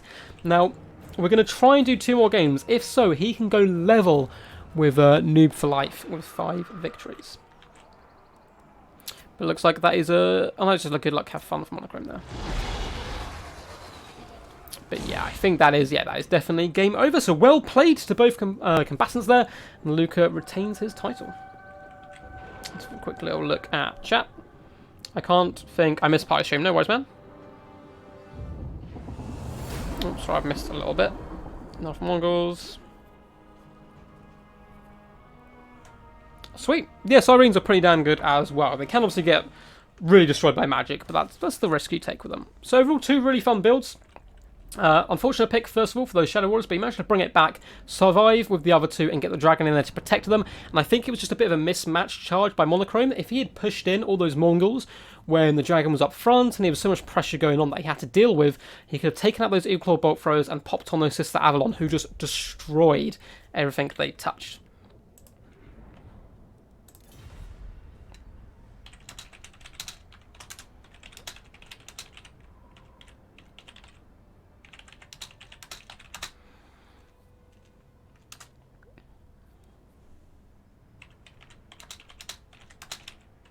So, we do have Zeus popping up now. Oh, why didn't that send? Oh, that seems to have stopped working, which is annoying. Oh well, Zeus will be popping in.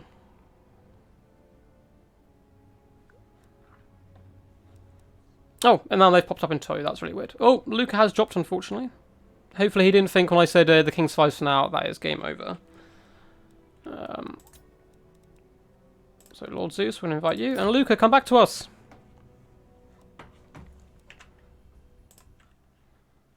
He's messaged me on Discord. Oh, Steam bugged. You should hope to be able to reload.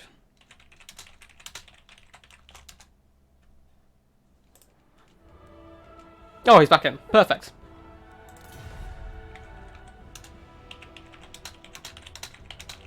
The mighty Zeus is up next. No worries to leave, man. All good. Good to have you play, man, as well. Good to have you back. Lord Zeus has arrived.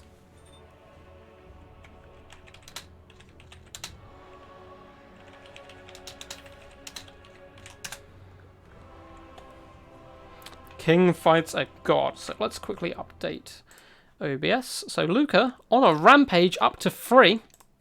Can he do a Noob for Life? Can he bring it home against Zeus? Let's pop in. No, I'll change map. So we are gonna go.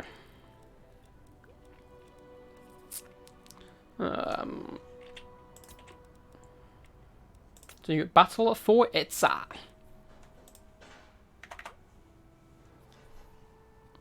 Only kings wield the Slayer of Gold. Very, very cool. Oh, Slayer of God. Cool, cool. Kings can wield Slayer weapons? I like it. So let these guys sort out matchups. So the king can pick one. And then ban one.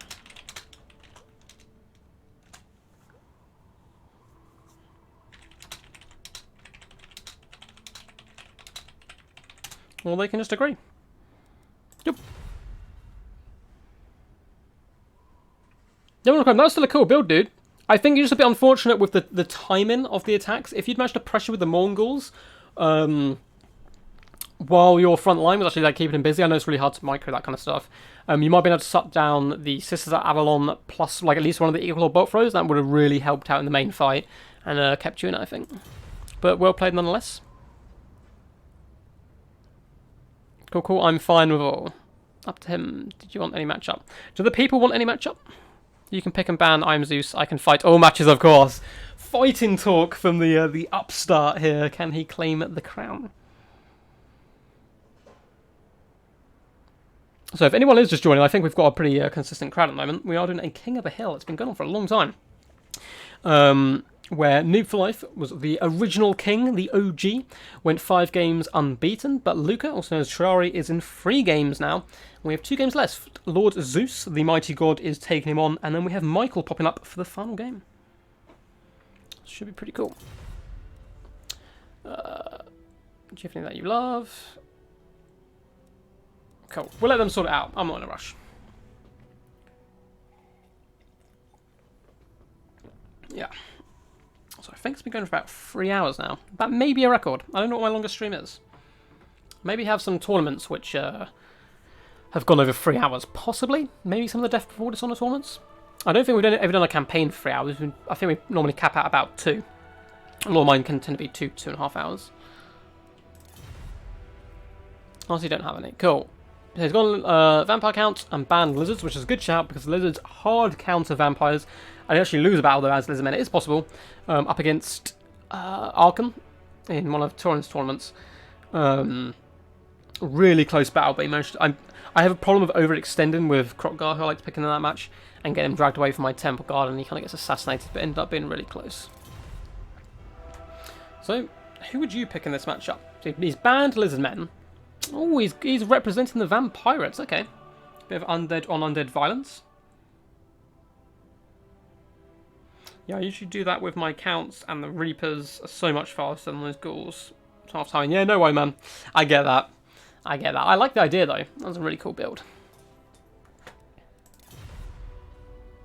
Cool. I'll go Vampire Coast or Tomb Kings. No, Vampire Coast. Nice. So we've seen a bit of love for the Vampire Coast. We don't actually see them played on the channel too much, so it is interesting to get a couple of games of them. Boo! Vampire can. Oh, action in here. No, boo! But I thought you said accusation. I was like, yes. I hope we'll do some Vampire Count games. I can do. I will like put some up on the channel if that's what you want to see. I am dreadful with them. I don't really play them. Them, Tomb Kings, Vampirates, all the undead factions. I'm not sure what it is. I think I would really love the Vampires. That's the only DLC I don't actually have. I mean, because fucking undead pirates with a crazy schizophrenic lord. It has everything I need, but the rest of the undead factions just don't interest me too much. But I can do a couple of battles with them. Cool. So they are getting ready. I know Poison Ducky likes the spooks, as he calls them. The old spooky spooks. Personally, my favourite factions are probably Lizardmen. Mainly Lizardmen. They're definitely the favourites. I quite like playing as High Elves, Wood Elves. I actually don't mind the Orcs now and again, and I quite like Norskins. But my main faction's probably Lizardmen. That's who I say I'm best with, I think. Of course, it depends on the matchup and whatnot. Cool. Lord Zeus is ready. I'm just waiting on Luca.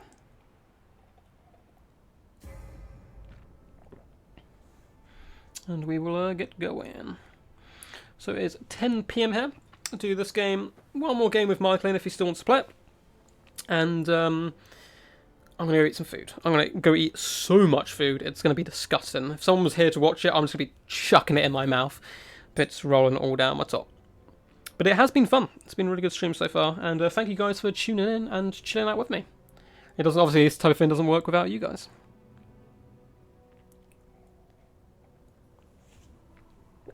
Hey, is that a sly and sneaky seal I see popping up into the chat?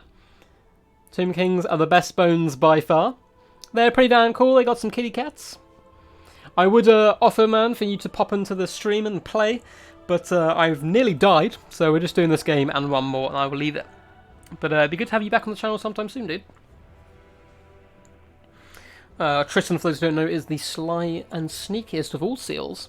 Has some really cool tactics. On my channel somewhere, not too far ago, he did a full Eshin surprise build on Console of Rome, who obviously played earlier. And it's just an awesome battle. It's just so good to watch.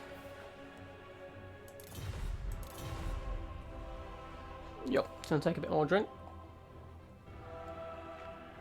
So, now more people have probably seen it. What do people think of Mandalorian and The Witcher? Those are two TV shows I've been enjoying recently. I'm currently going through Futurama with my housemate, which is really cool. I obviously watched all of Futurama before, but I feel like I appreciate it way more as an adult. I still enjoyed it when I was younger. I really liked it. But now it's so good. I was wondering what you guys have been watching. How often do you play with Skaven? So I play with Skaven a little bit more than the Undead, but it's still on the low side. But with all the new Clan Eshin stuff, I quite like the theme of that. So I've been playing a lot more of them recently, toying with different builds. I don't think I'm particularly great with them, unfortunately. But I actually really like the Regiment Round Mortar. I know people are kind of debating if it's any good or if it's pure trash. I actually quite like the Mortar, mixed in with some Giselles and so forth, and going for a bit of defensive build, using Rat-Ogres to protect your back line, that type of stuff. Actually, I've switched out the Rat-Ogres recently for Eshin Triads. So, anyway, Battle of Itzur. One hell of a cool map. Not the most multiplayer friendly, but I think it's pretty cool. One, we have big pyramids with flaming balls of light sticking out both ends, which is very cool. Beautiful waterfall scenery in the background. But the main battlefield is quite a flat plain. Actually, no, it's pretty hilly. I take that back. It's a complete lie. It's a very hilly plain here, which is really good for archers, obviously, to fire over, but you can also dip in these divots for cover. And there's this higher raised platform on the left-hand side, which can offer some really good flanking options for Cav to swoop around and then come crashing down this hill with that nice big fat charge bonus to sneak up upon your enemy. There's also some sneaky vanguarding you can do. Actually, I'm not sure if you can vanguard or just deploy here if you are defending, but you can deploy down on these flanks as well in the trees and have some real sneaky hidden plays.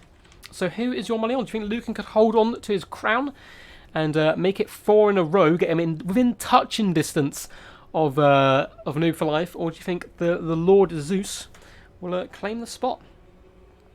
Be interesting to see. Yes, Monochrome, it's always good to join these community events. Yeah, man, that's always super fun.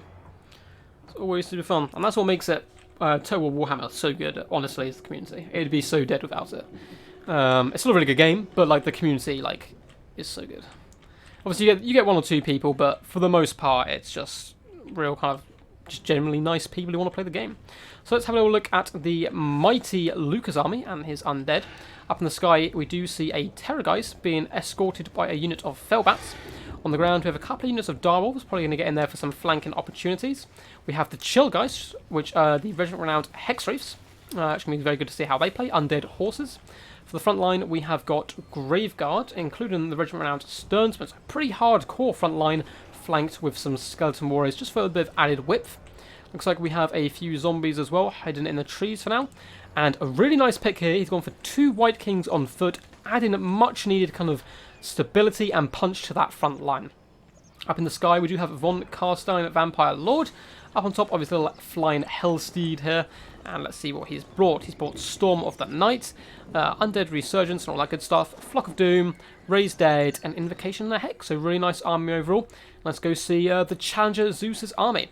So in the front line he has zombie pirate gunnery mobs and a ton of guns all along the front line, including some of the Anglers. He has the Depth Guard as well, which will be able to mow through kind of mid, even high tier infantry to be honest, and he has 2 units of those. We saw how powerful 1 unit was before against Lizardmen. Let's see how the 2 fare. We have 2 mortars and a cannonade as well for a bit of range superiority. Gunnery mobs in the back, some Fellbats of his own, and Count Noculus up on top of his horrific kind of collection of dead bodies and boat parts is here, up on his Necrofix Colossus. I think I've just butchered that name, but I'm tired, bros. You've got to understand, I'm tired. But still, mighty, mighty impressive. We have a Wraith Storm as well with him, and Invocation of Nehek, so it should be good. Let's get this underway. Looks like we do have some sneaky flanking coming in here by Luca, proving his worth here with some Direwolves and the Chillgeists. Yes, and quickly before we start, did I update the scoreboard? No. Yes, I did. He's 1-3, right? Right, let me know if he's 1-4. I think he's 1-3. Quick look at chat. Are you talking to me, David? I like one cast to pick, really good against Leaf Harkin. But Nuculus was brought, unfortunately. Let's swoop across the battlefield with this eagle now. These guys do get ready. Oh, looks like they're ready, I think. Zeus might be just preparing a little bit. Felbat's been very sneaky over here, so we have 2 units of Felbats in fact, which will of course be able to tear down these Felbats, but there is definitely an air superiority on the sides of Luca with his Terrorgeist and also the Von Karstein. Cool, I'll say it's good to go. Oh, looks like they're already doing it anyway. Quick sip of water.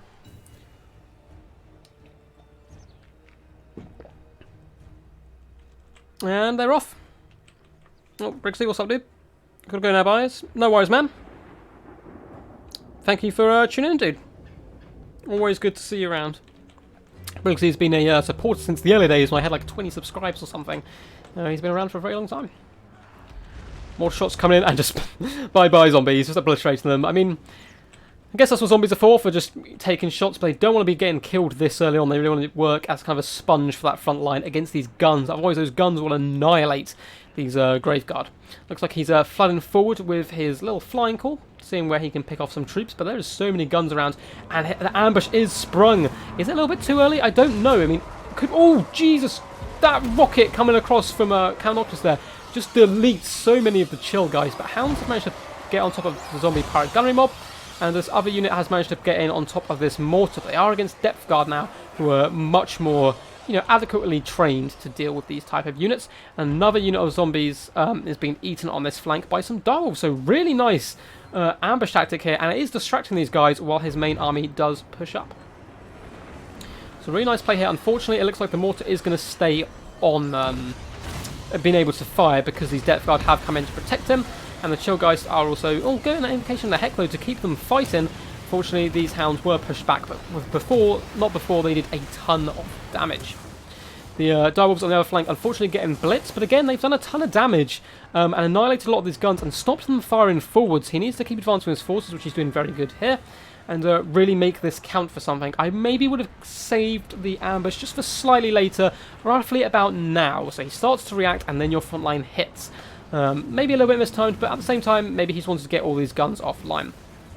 Terrorgeist is being forced back by just sheer volume of firepower here, doing some really good work. And it looks like those Duggos have rallied, and they're probably going to hop on top of these zombie pirate mobs. So the Flying Corps over here being chased by some Felbats from Lord Zeus. They've decided to return, though. Some nice shots coming in on the Von Karstein Vampire Lord. Can he crack this shell quick enough? He needs to shut down these guns. There's so much firepower coming in. There is 2 units of Depth Guard as well. As you can see, just obliterate zombies. Like, look how quickly these zombies are falling to the might of the Depth Guard. But the Grave Guard are now starting to run in. We'll see a bit of guard-on-guard action.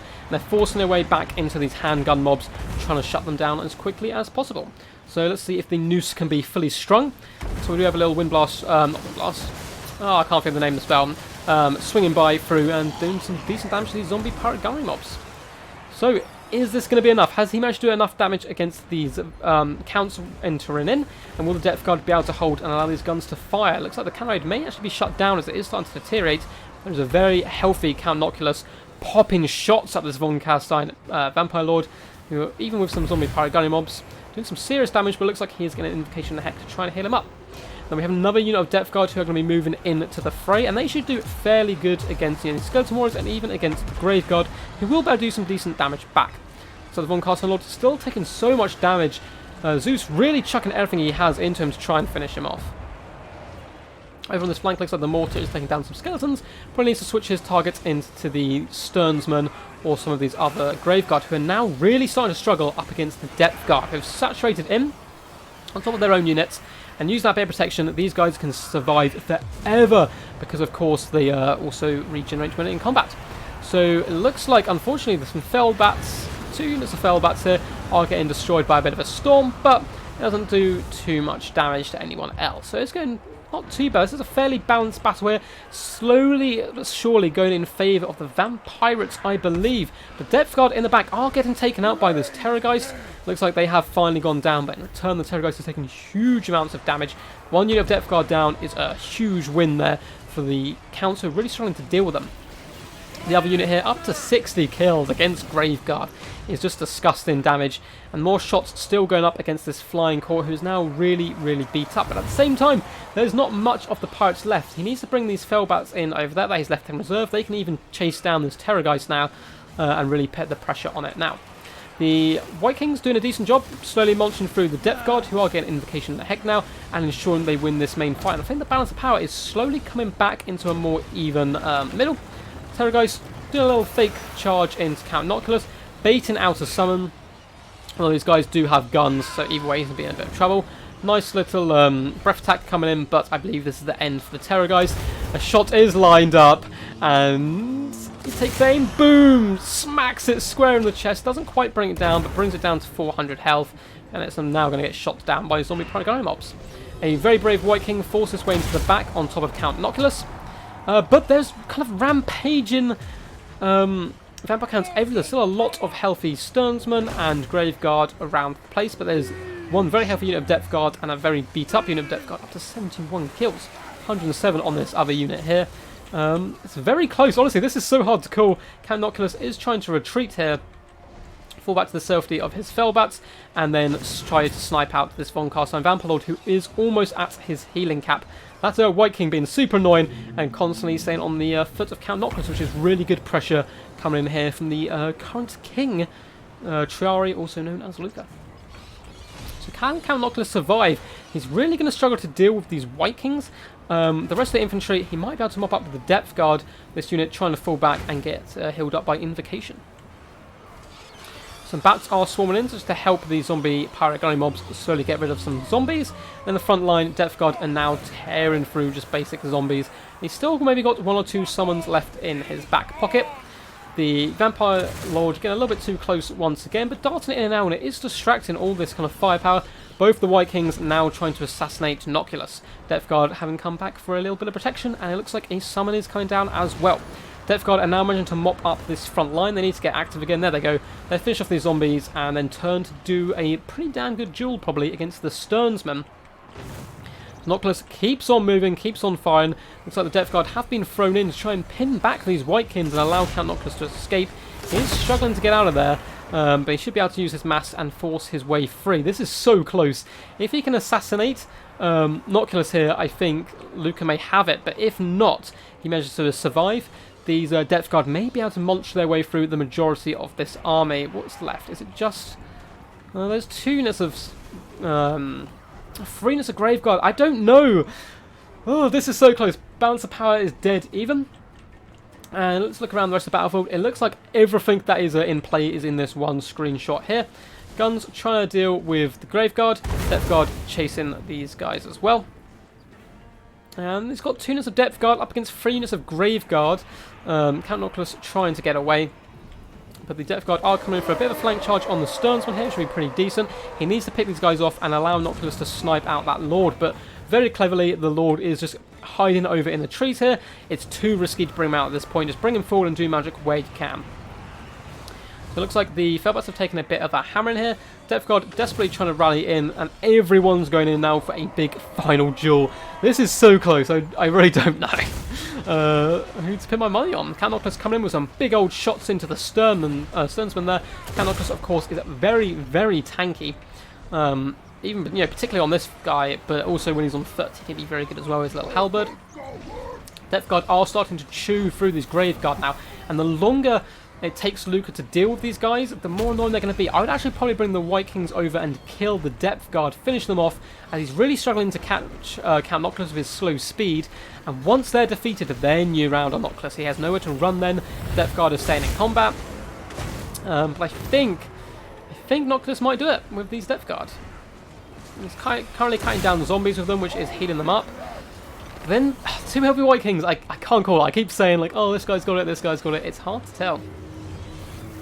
So Fellbats are starting to deteriorate here. So it's just going to be a mass of Graveguard trying to hunt down Count Oculus. I would just ambush these Depth Guard and finish them off with everything I had. Yes, we're going to take some shots from Noculus, but at least they're gone then, and he has to then stand and fight. He can no longer run away, as we are, of course, playing the basic attacking rule. Looks like he is going to turn and shoot some shots in, just to some Graveguard, trying to help these Depth Guard out. Oh, they're going to be able to hold against 3 units of Graveguard. Well, pretty much only 2 now. 51 in 1 unit and 32 at the Sternsman. The Depth Guard 38 up to 274 kills. Pretty insane. So it looks like Count Oculus does have one last summon in the bank, some zombie pirate gunnery mobs, and they're now shooting into the rear of the Sternsman, and I think that may seal the fate. That extra armor pace and damage coming in, whittling these guys down, is really going to help the Depth Guard win. Especially when those White Kings are kind of over here concentrated on Oculus. But it looks like he hasn't pinned in slightly. Another summon of the small zombie pirate deckhand mobs just to saturate in a little bit and help Count Oculus survive. Oculus is still popping some shots, and I think this could be game. The Vampire Lord has to come over here and actually try and get involved now. I do like the idea of hiding in there, but things have turned for the worse now. He needs to come in, but he's getting blitzed by these zombie gunnery mobs. He's trying to drop a spell. He himself, though, is down to just 300 health. He's trying to keep going. The zombie summon does pop up to try and tie them in, as the White Kings are going to have to try and carry this game on their back. Depth Guard, though, incredibly beat up, and it looks like they are, in fact, crumbling themselves as all the enemies around them crumble. They are at their healing cap, 305 kills, the MVPs for sure. Sternsman and Graveguard, though, are being finished off by them. It's going to come down to Noculus, and those Depth Guard, are they going to be able to hold? They are constantly losing health. This could come down to White Kings against Noculus, which is pretty damn insane. Did the Vampire Lord go down? Nope. He has in fact managed to survive and creep over into the trees here with 403 health. So Noculus trying to retreat as much as possible while he still can, and his units are in combat. Depth Guard, have they managed to sort themselves out? 500 health, 4 leadership, minus 31 leadership, 23. Nope, they are deteriorating. And with them gone, this is going to be a tough ask for Count Noculus, who's probably just going to get dragged down by White Kings as soon as this, zombies just disappear. He is going to have to stand and fight. Depth Guard desperately trying to get over here to help cut down some zombies. Power Band's now massively swinging in favour of the Vampire Counts. And he's still attacking, he's trying to get these Depth Guard in, so Count Oculus can run away for now, but as soon as these guys disappear, which is very shortly, he will have to turn and fight. Depth Guard, down they go. Oh, how many left? Is that just one left? Where is he? And down they go, and unfortunately for Count Oculus, he is now a little bit doomed. Now this is definitely the closest battle we have had on the channel. Oh, on the channel, sorry, probably not on the channel. But on the stream so far.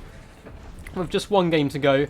Count Noculus, he's going to do his best, he's going to pop some zombies, but that balance of power is far too bad against them. Maybe if he can pin the Von Carstein Lord and try and somehow deal with these White Kings, but I think it's slightly unlikely. It looks like he might actually be able to get down one last summon, or is that a summon from the Carstein Lord? It is a summon of zombies just to pin him in place. A couple of shots coming in, bit danger close, but the battle is won, and what a game! That was pretty damn incredible. That was so close. Just going to have a last little sip of drink.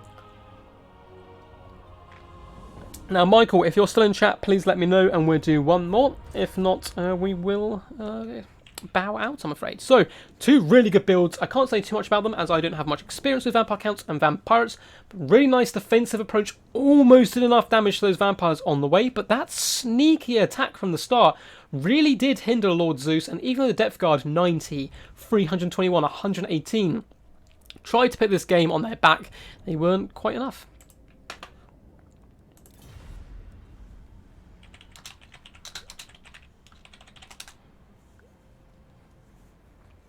Yeah, those White Kings did some serious work, but well played to both our combatants there.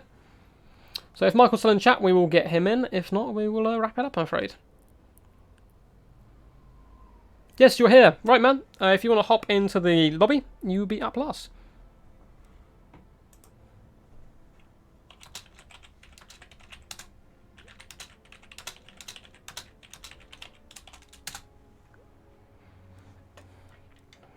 Cool, let's update the stats.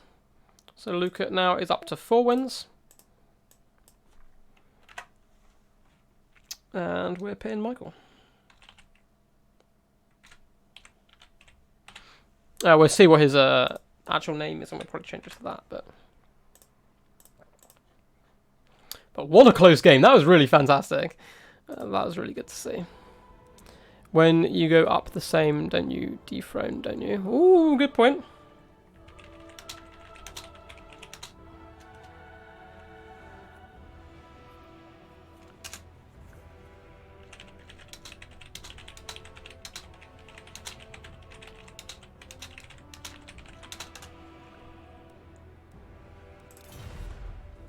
But cool, Michael, if you can't find the lobby, send me a message on Discord. Oh. Oh, Captilus, you're Michael. Ew, okay, what's up, dude? I'm gonna get you in. Cool, I'm just gonna add you on Steam, my friend.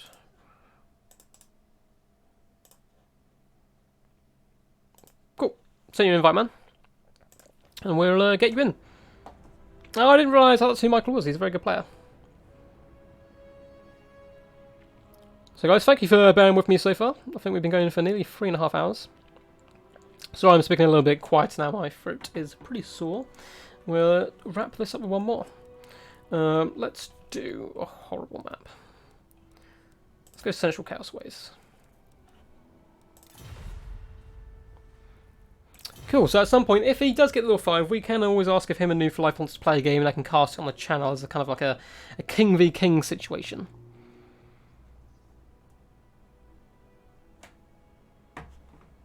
Cool. Oh, looks like he hasn't accepted yet. Well, I'm sending a message.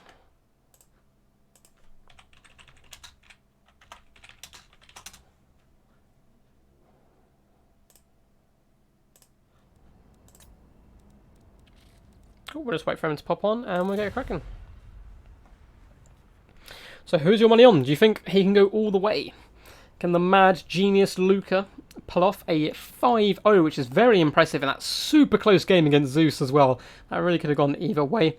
Or do you reckon Michael's going to be able to pop in and at the very end, sneak in and become the last king? Oh, make sure I've added him properly. I still can't find lobby. Are you in offline mode?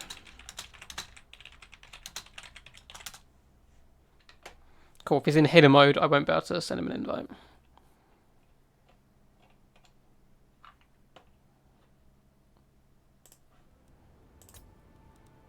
I don't see him on here.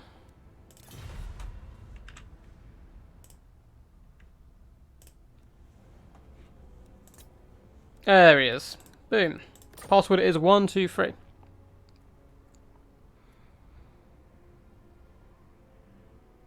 And we'll get this fun game cracking. I will go get some food and sleep for about 20 hours straight. Which would be nice. Right, let's change this. Capt. Oh.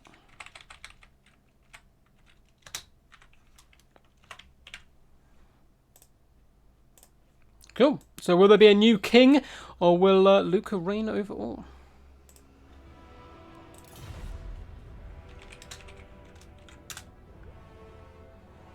And I'll let those guys sort out that, and chat to you guys for a while. If you've got any questions, now it's time to ask them, as this is the last matchup. And after this, we are all done. Again, if anyone's new who has kind of just popped onto the channel at any point and hasn't seen most of this, this is the King of the Hill. We had New for Life go 5 games undefeated. Then we've had Luca go 5 games undefeated, just narrowly beating Zeus there in a super close battle. This is going to be the last battle. And if you enjoy this kind of content, if you enjoy multiplayer videos, tournaments, campaign videos, all that good fun stuff, please do like and subscribe. At the same time, if you want to get involved in these in the future, message me on Discord. I can add you to my Discord. And that's where kind of you get a heads up that I'm doing these things, and then I kind of spread the word across all the other different multiplayer Discords. If you ever want me to replay any of your videos, please do get in contact with me, send them in, and I'll give it a go. I'll play Empire if you want. Don't think they've been played. That is good. Empire have indeed not been played.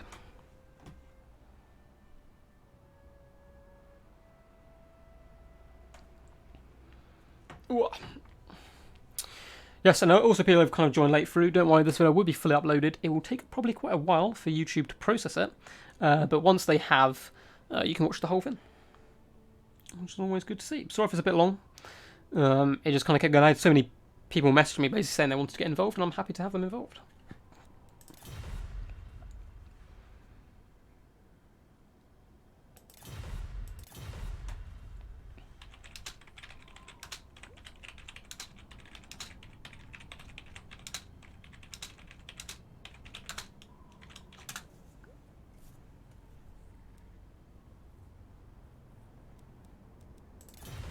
Go with if he wants to do green skins. I'm not going to force him, obviously. But I think the only ones we haven't seen is Empire, green skins, Tomb Kings. I don't think we've seen.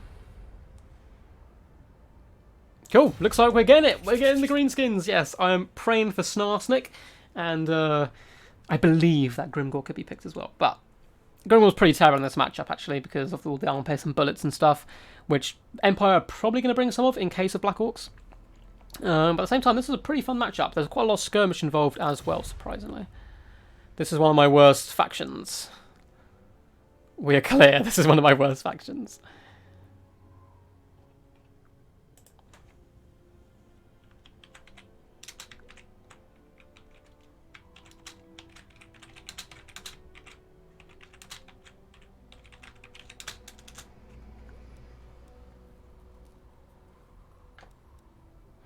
The boy's going to do some stomping.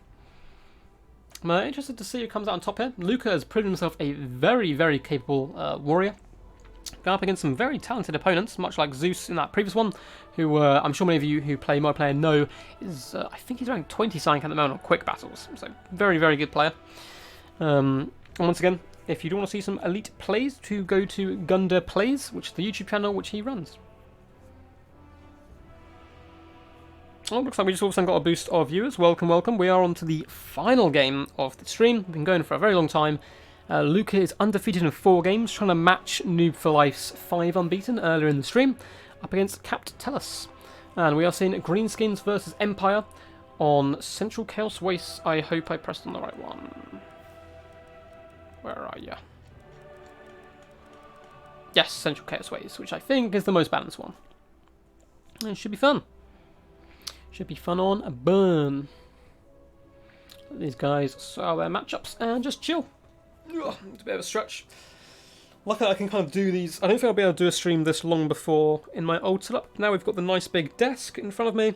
I'm not kind of leaning over myself onto the keyboard and all of that. It's actually quite nice. So I'm really happy with this. Have a whiteboard now, very professional. Especially use it mainly for my writing. Just like kind of jotting notes and stuff down. And brainstorming a little bit, but it's also very useful for these King of the Hills and keeping track of everything. And yeah, should be good. Central Chaos Waste is a fairly competitive map. It's not the most seen in tournaments, but it's just a huge map in general, which could favour the Empire here, give them a good range of fire with big guns, but are you going to need them against the Greenskins, or are the Greenskins simply going to swarm you, pop that war, and run you over? That is always the problem. But yes. Yes, yes. Did we see any Skaven? Yes, we did see Skaven. Well, I see how this goes. Looks like Captain Tellus is ready. And we'll just wait on Luca. Good thing we are stopping stream, so actually my phone is down to 8% battery, so it may run out before the end, hopefully not. When it gets below 10%, sometimes it just kind of dies. Hopefully it survives, so I can see you guys at the end. And thank you once again for joining in. Viewing, chatting, playing, all that good stuff. It's what makes this thing actually work, because obviously without you guys, this whole thing falls apart. And I'm just looking to slowly grow the YouTube channel. It's really fun. I think we're up into the 160s on subscribers, and my next goal is trying to keep pushing for that 200, and then from there, you know, just keep going. 300, 400, 500, eventually hopefully 1,000, which would be pretty crazy. But I'm under no illusions of how long this type of thing takes to kind of build up. But hopefully you guys enjoy the content along the way.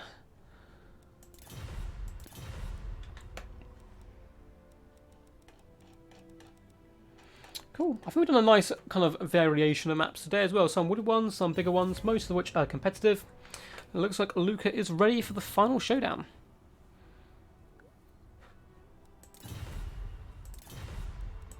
Let's rock and roll. Who is your money on? I think the king is going to be a tough one to dethrone, to be honest. 4 in a row. Very, very impressive. And if he does get 5, I will see if him and Noob for Life want to meet up at some point and do a battle and send it in to me, and I'll cast it as kind of like a king-on-king violence. Could be quite fun.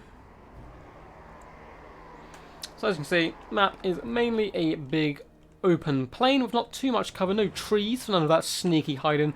There is a big hill, and you can actually use this as a bit of a sight blocker. I played the other day in some Skaven, hid some big monsters around here. I believe it was Krokgar and the Thunderous one, and you kind of like slink around the side and then charge down the hill. It kind of just minimises the damage a little bit. Also, if your opponent's not careful, they've already targeted stuff and they're not really looking to see what you're doing, and you can kind of sneak in and close that distance very quickly. Could also be used quite nicely as a firing plateau, though. If the Empire start this time, they can push up, fire down the hill, and take this high ground quickly. At the same time, the Orcs necessarily might not have to go up, they might be able to skirmish and kind of just pick at them, force them down. In the distance, we can see all kinds of mountains, lava-y terrain. Oh, this is over here. It's like a little den. A little hidden den there, down there, inside the mountain. And yeah, nice place to have an epic final showdown. I can see the Greenskins living here. I could not see the Empire, but maybe they've come to execute some horrible plans of theirs and finish these guys off. Cool. So let's have a little look at the Greenskin forces. So in the front line of Luke, we have massive amounts of Orc boys, mixed in with the Warlord boys and 8-peak loonies as well. So quite a cheap and cheerful front line, but should be able to soak up a lot of crossbow fire and so forth, and deal fairly well against state troops. And the back, we have some Forest Goblin Spider Riders. In fact, 3 units. I was expecting these. Really good harass unit with their poison, being able to deal quite effectively with Pistoliers and Outriders and so forth. For a bit more punch in his main line, he has 2 units of Squig Herds. And we actually have some Cav, which you rarely see for Greenskins. We have the Broken Tusk Mob, and also Orc Boy Biggins. At least they're not the savage ones, which is a real tongue twister. Just an added bit of punch. We have a Giant, which is really nice to see. He gets played now and again. He's not like completely deleted, but of course, if there's a lot of handgunners, he will struggle. But at that same time, he's got quite a nice force here for just flooding the enemy and trying to break through on top of those squishy targets. We do have a Goblin Big Boss over here, and a Goblin Big Boss over here. These guys on foot. Nope, they're on their spires for a bit of added pace, and we do have Wurzag, the most competitive Orc pick in my humble opinion. Of course, bringing Effigy of the Git. Has he gone all the way? He's also got Here We Go and Fisted Gork. Okay, I thought he might have brought Effigy of the Git and Foot of Gork to stomp something. It looks like he's been very sneaky with those Forest Goblin Spider Riders and going for a bit of a rear attack. So for the Empire, we have 2 units of Pistoliers, also 1 Pistolier, 1 Outrider, and some Empire Knights in the back as well to protect them. For the main line, we have Flagellants, 3 units in total, which are unbreakable. We have 2 units of Huntsmen, 3 units of Spearmen, or 2, sorry, and 1 Reichsguard. We have a Jade Wizard, bringing in all kinds of healing. We have a Warrior Priest, and we have Carl LaFrance. So very cool build overall. May struggle a little. Actually, no, I mean, I quite like this build. Flagellants will eventually get overrun, but at the same time, he has the tools, the Huntsman, to deal with the big, nasty giants. But will he see this backline harass quick enough? He does have the Spearman back there in protection. It looks like I saw some orders given. He has managed to spot these guys, obviously paying close attention to Luca's earlier battles, where he's made great use of sneaky builds.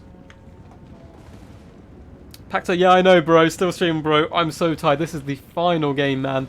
We just had more and more people keep wanting to come in, and I can't say no. So this is the final one. I'm a little bit dead, but Luca here is on a 4-win streak. If he wins this final one, we'll get in the special League of Noob for Life. So nice backline harass from these Forest Goblin Spider Riders. These Spearmen need to be active and started moving onto them to drag them down, as the Jade Wizard will get dragged down slowly. The other ones forming through this gap and going to be popping on top of the Huntsman. Looks like the Spearmen do react. Now in the front line, we can see Carl Franz did pop in trying to snipe out Wurzag, but has been effigied, and now he's going to get a walloping from this giant. We have Squig Herds running in, we have the Big Boss, and this could spell early disaster for Captain Tennis here. If he gets Carl Franz sniped out like this, he's so busy obviously trying to deal with all this pressure coming from all angles. The rear attacks, trying to micromanage his skirmishes himself and getting him caught. He's popped all his buffs, but he is going down, and that giant has paid for itself. Here we go, popped.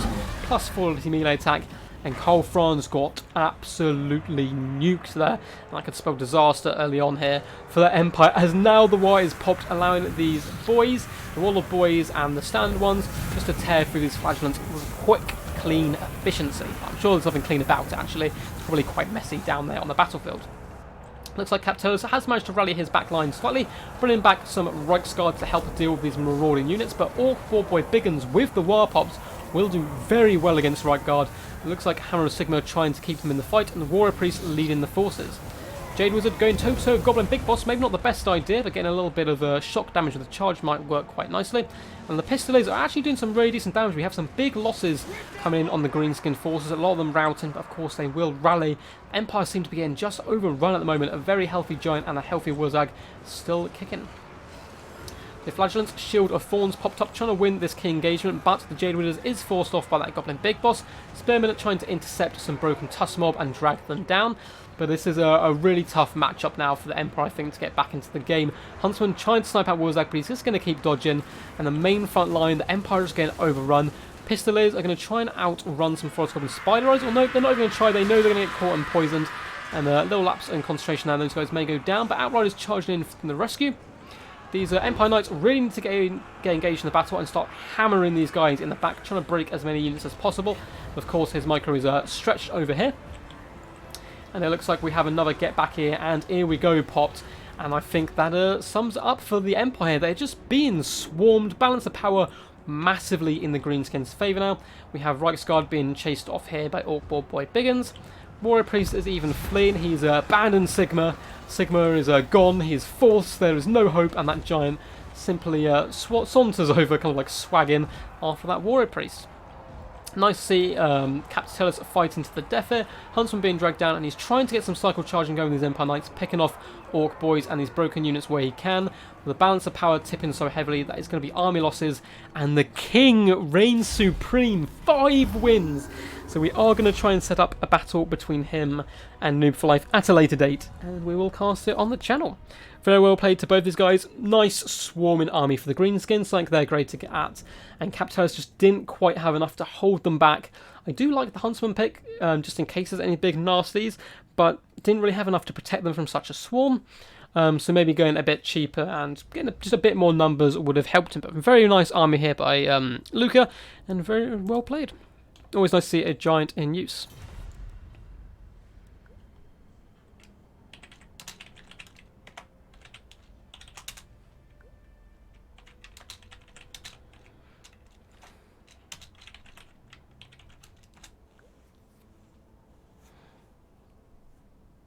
I would be glad to play some other games off camera. Cool, those guys are talking. So guys, this is going to about wrap it up. I must participate more in the future. Also, Hive the series. Yes, man, we need you in. We need you in, David the White Lizard, as much as possible. Yeah, man, Trier is doing a solid job, bro. Really solid job. Yeah, really good overall. Was it the last game? Yes.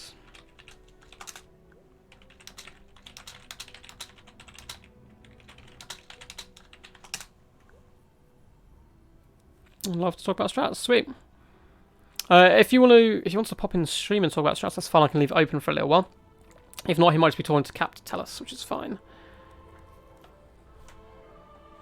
Yeah, well played, guys. You can hop in, Zeus. I'm gonna go offline, but if these guys want to play, oh, what was that about the 8-man tourney? Oh, so the 8-man tourney is full. 8-man tourney is currently actually being played off camera, so I'm getting sent in replays. We already have one finalist ready, waiting for the other 2 quarterfinals to be played. But I will be doing a 4-man tournament, probably Friday. So hit me up a message, man, if you want to play, and I'll go through details with you. But yes, thank you guys for tuning in. All of you, you've been awesome.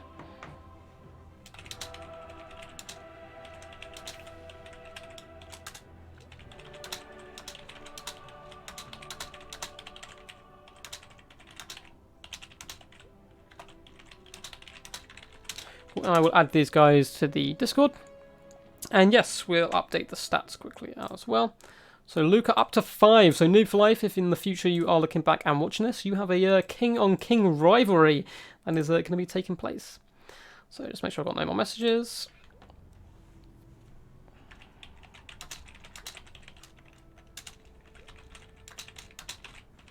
And very well played to Trari, and also known as Luca and Noob for Life, coming out with 5 apiece. I'm going to go pass out now. So, peace out, guys. You have been awesome. And, seeing one. Nice stream, as always. Cheers, boys and ducky. I will see you guys later. Peace, guys, and stay awesome.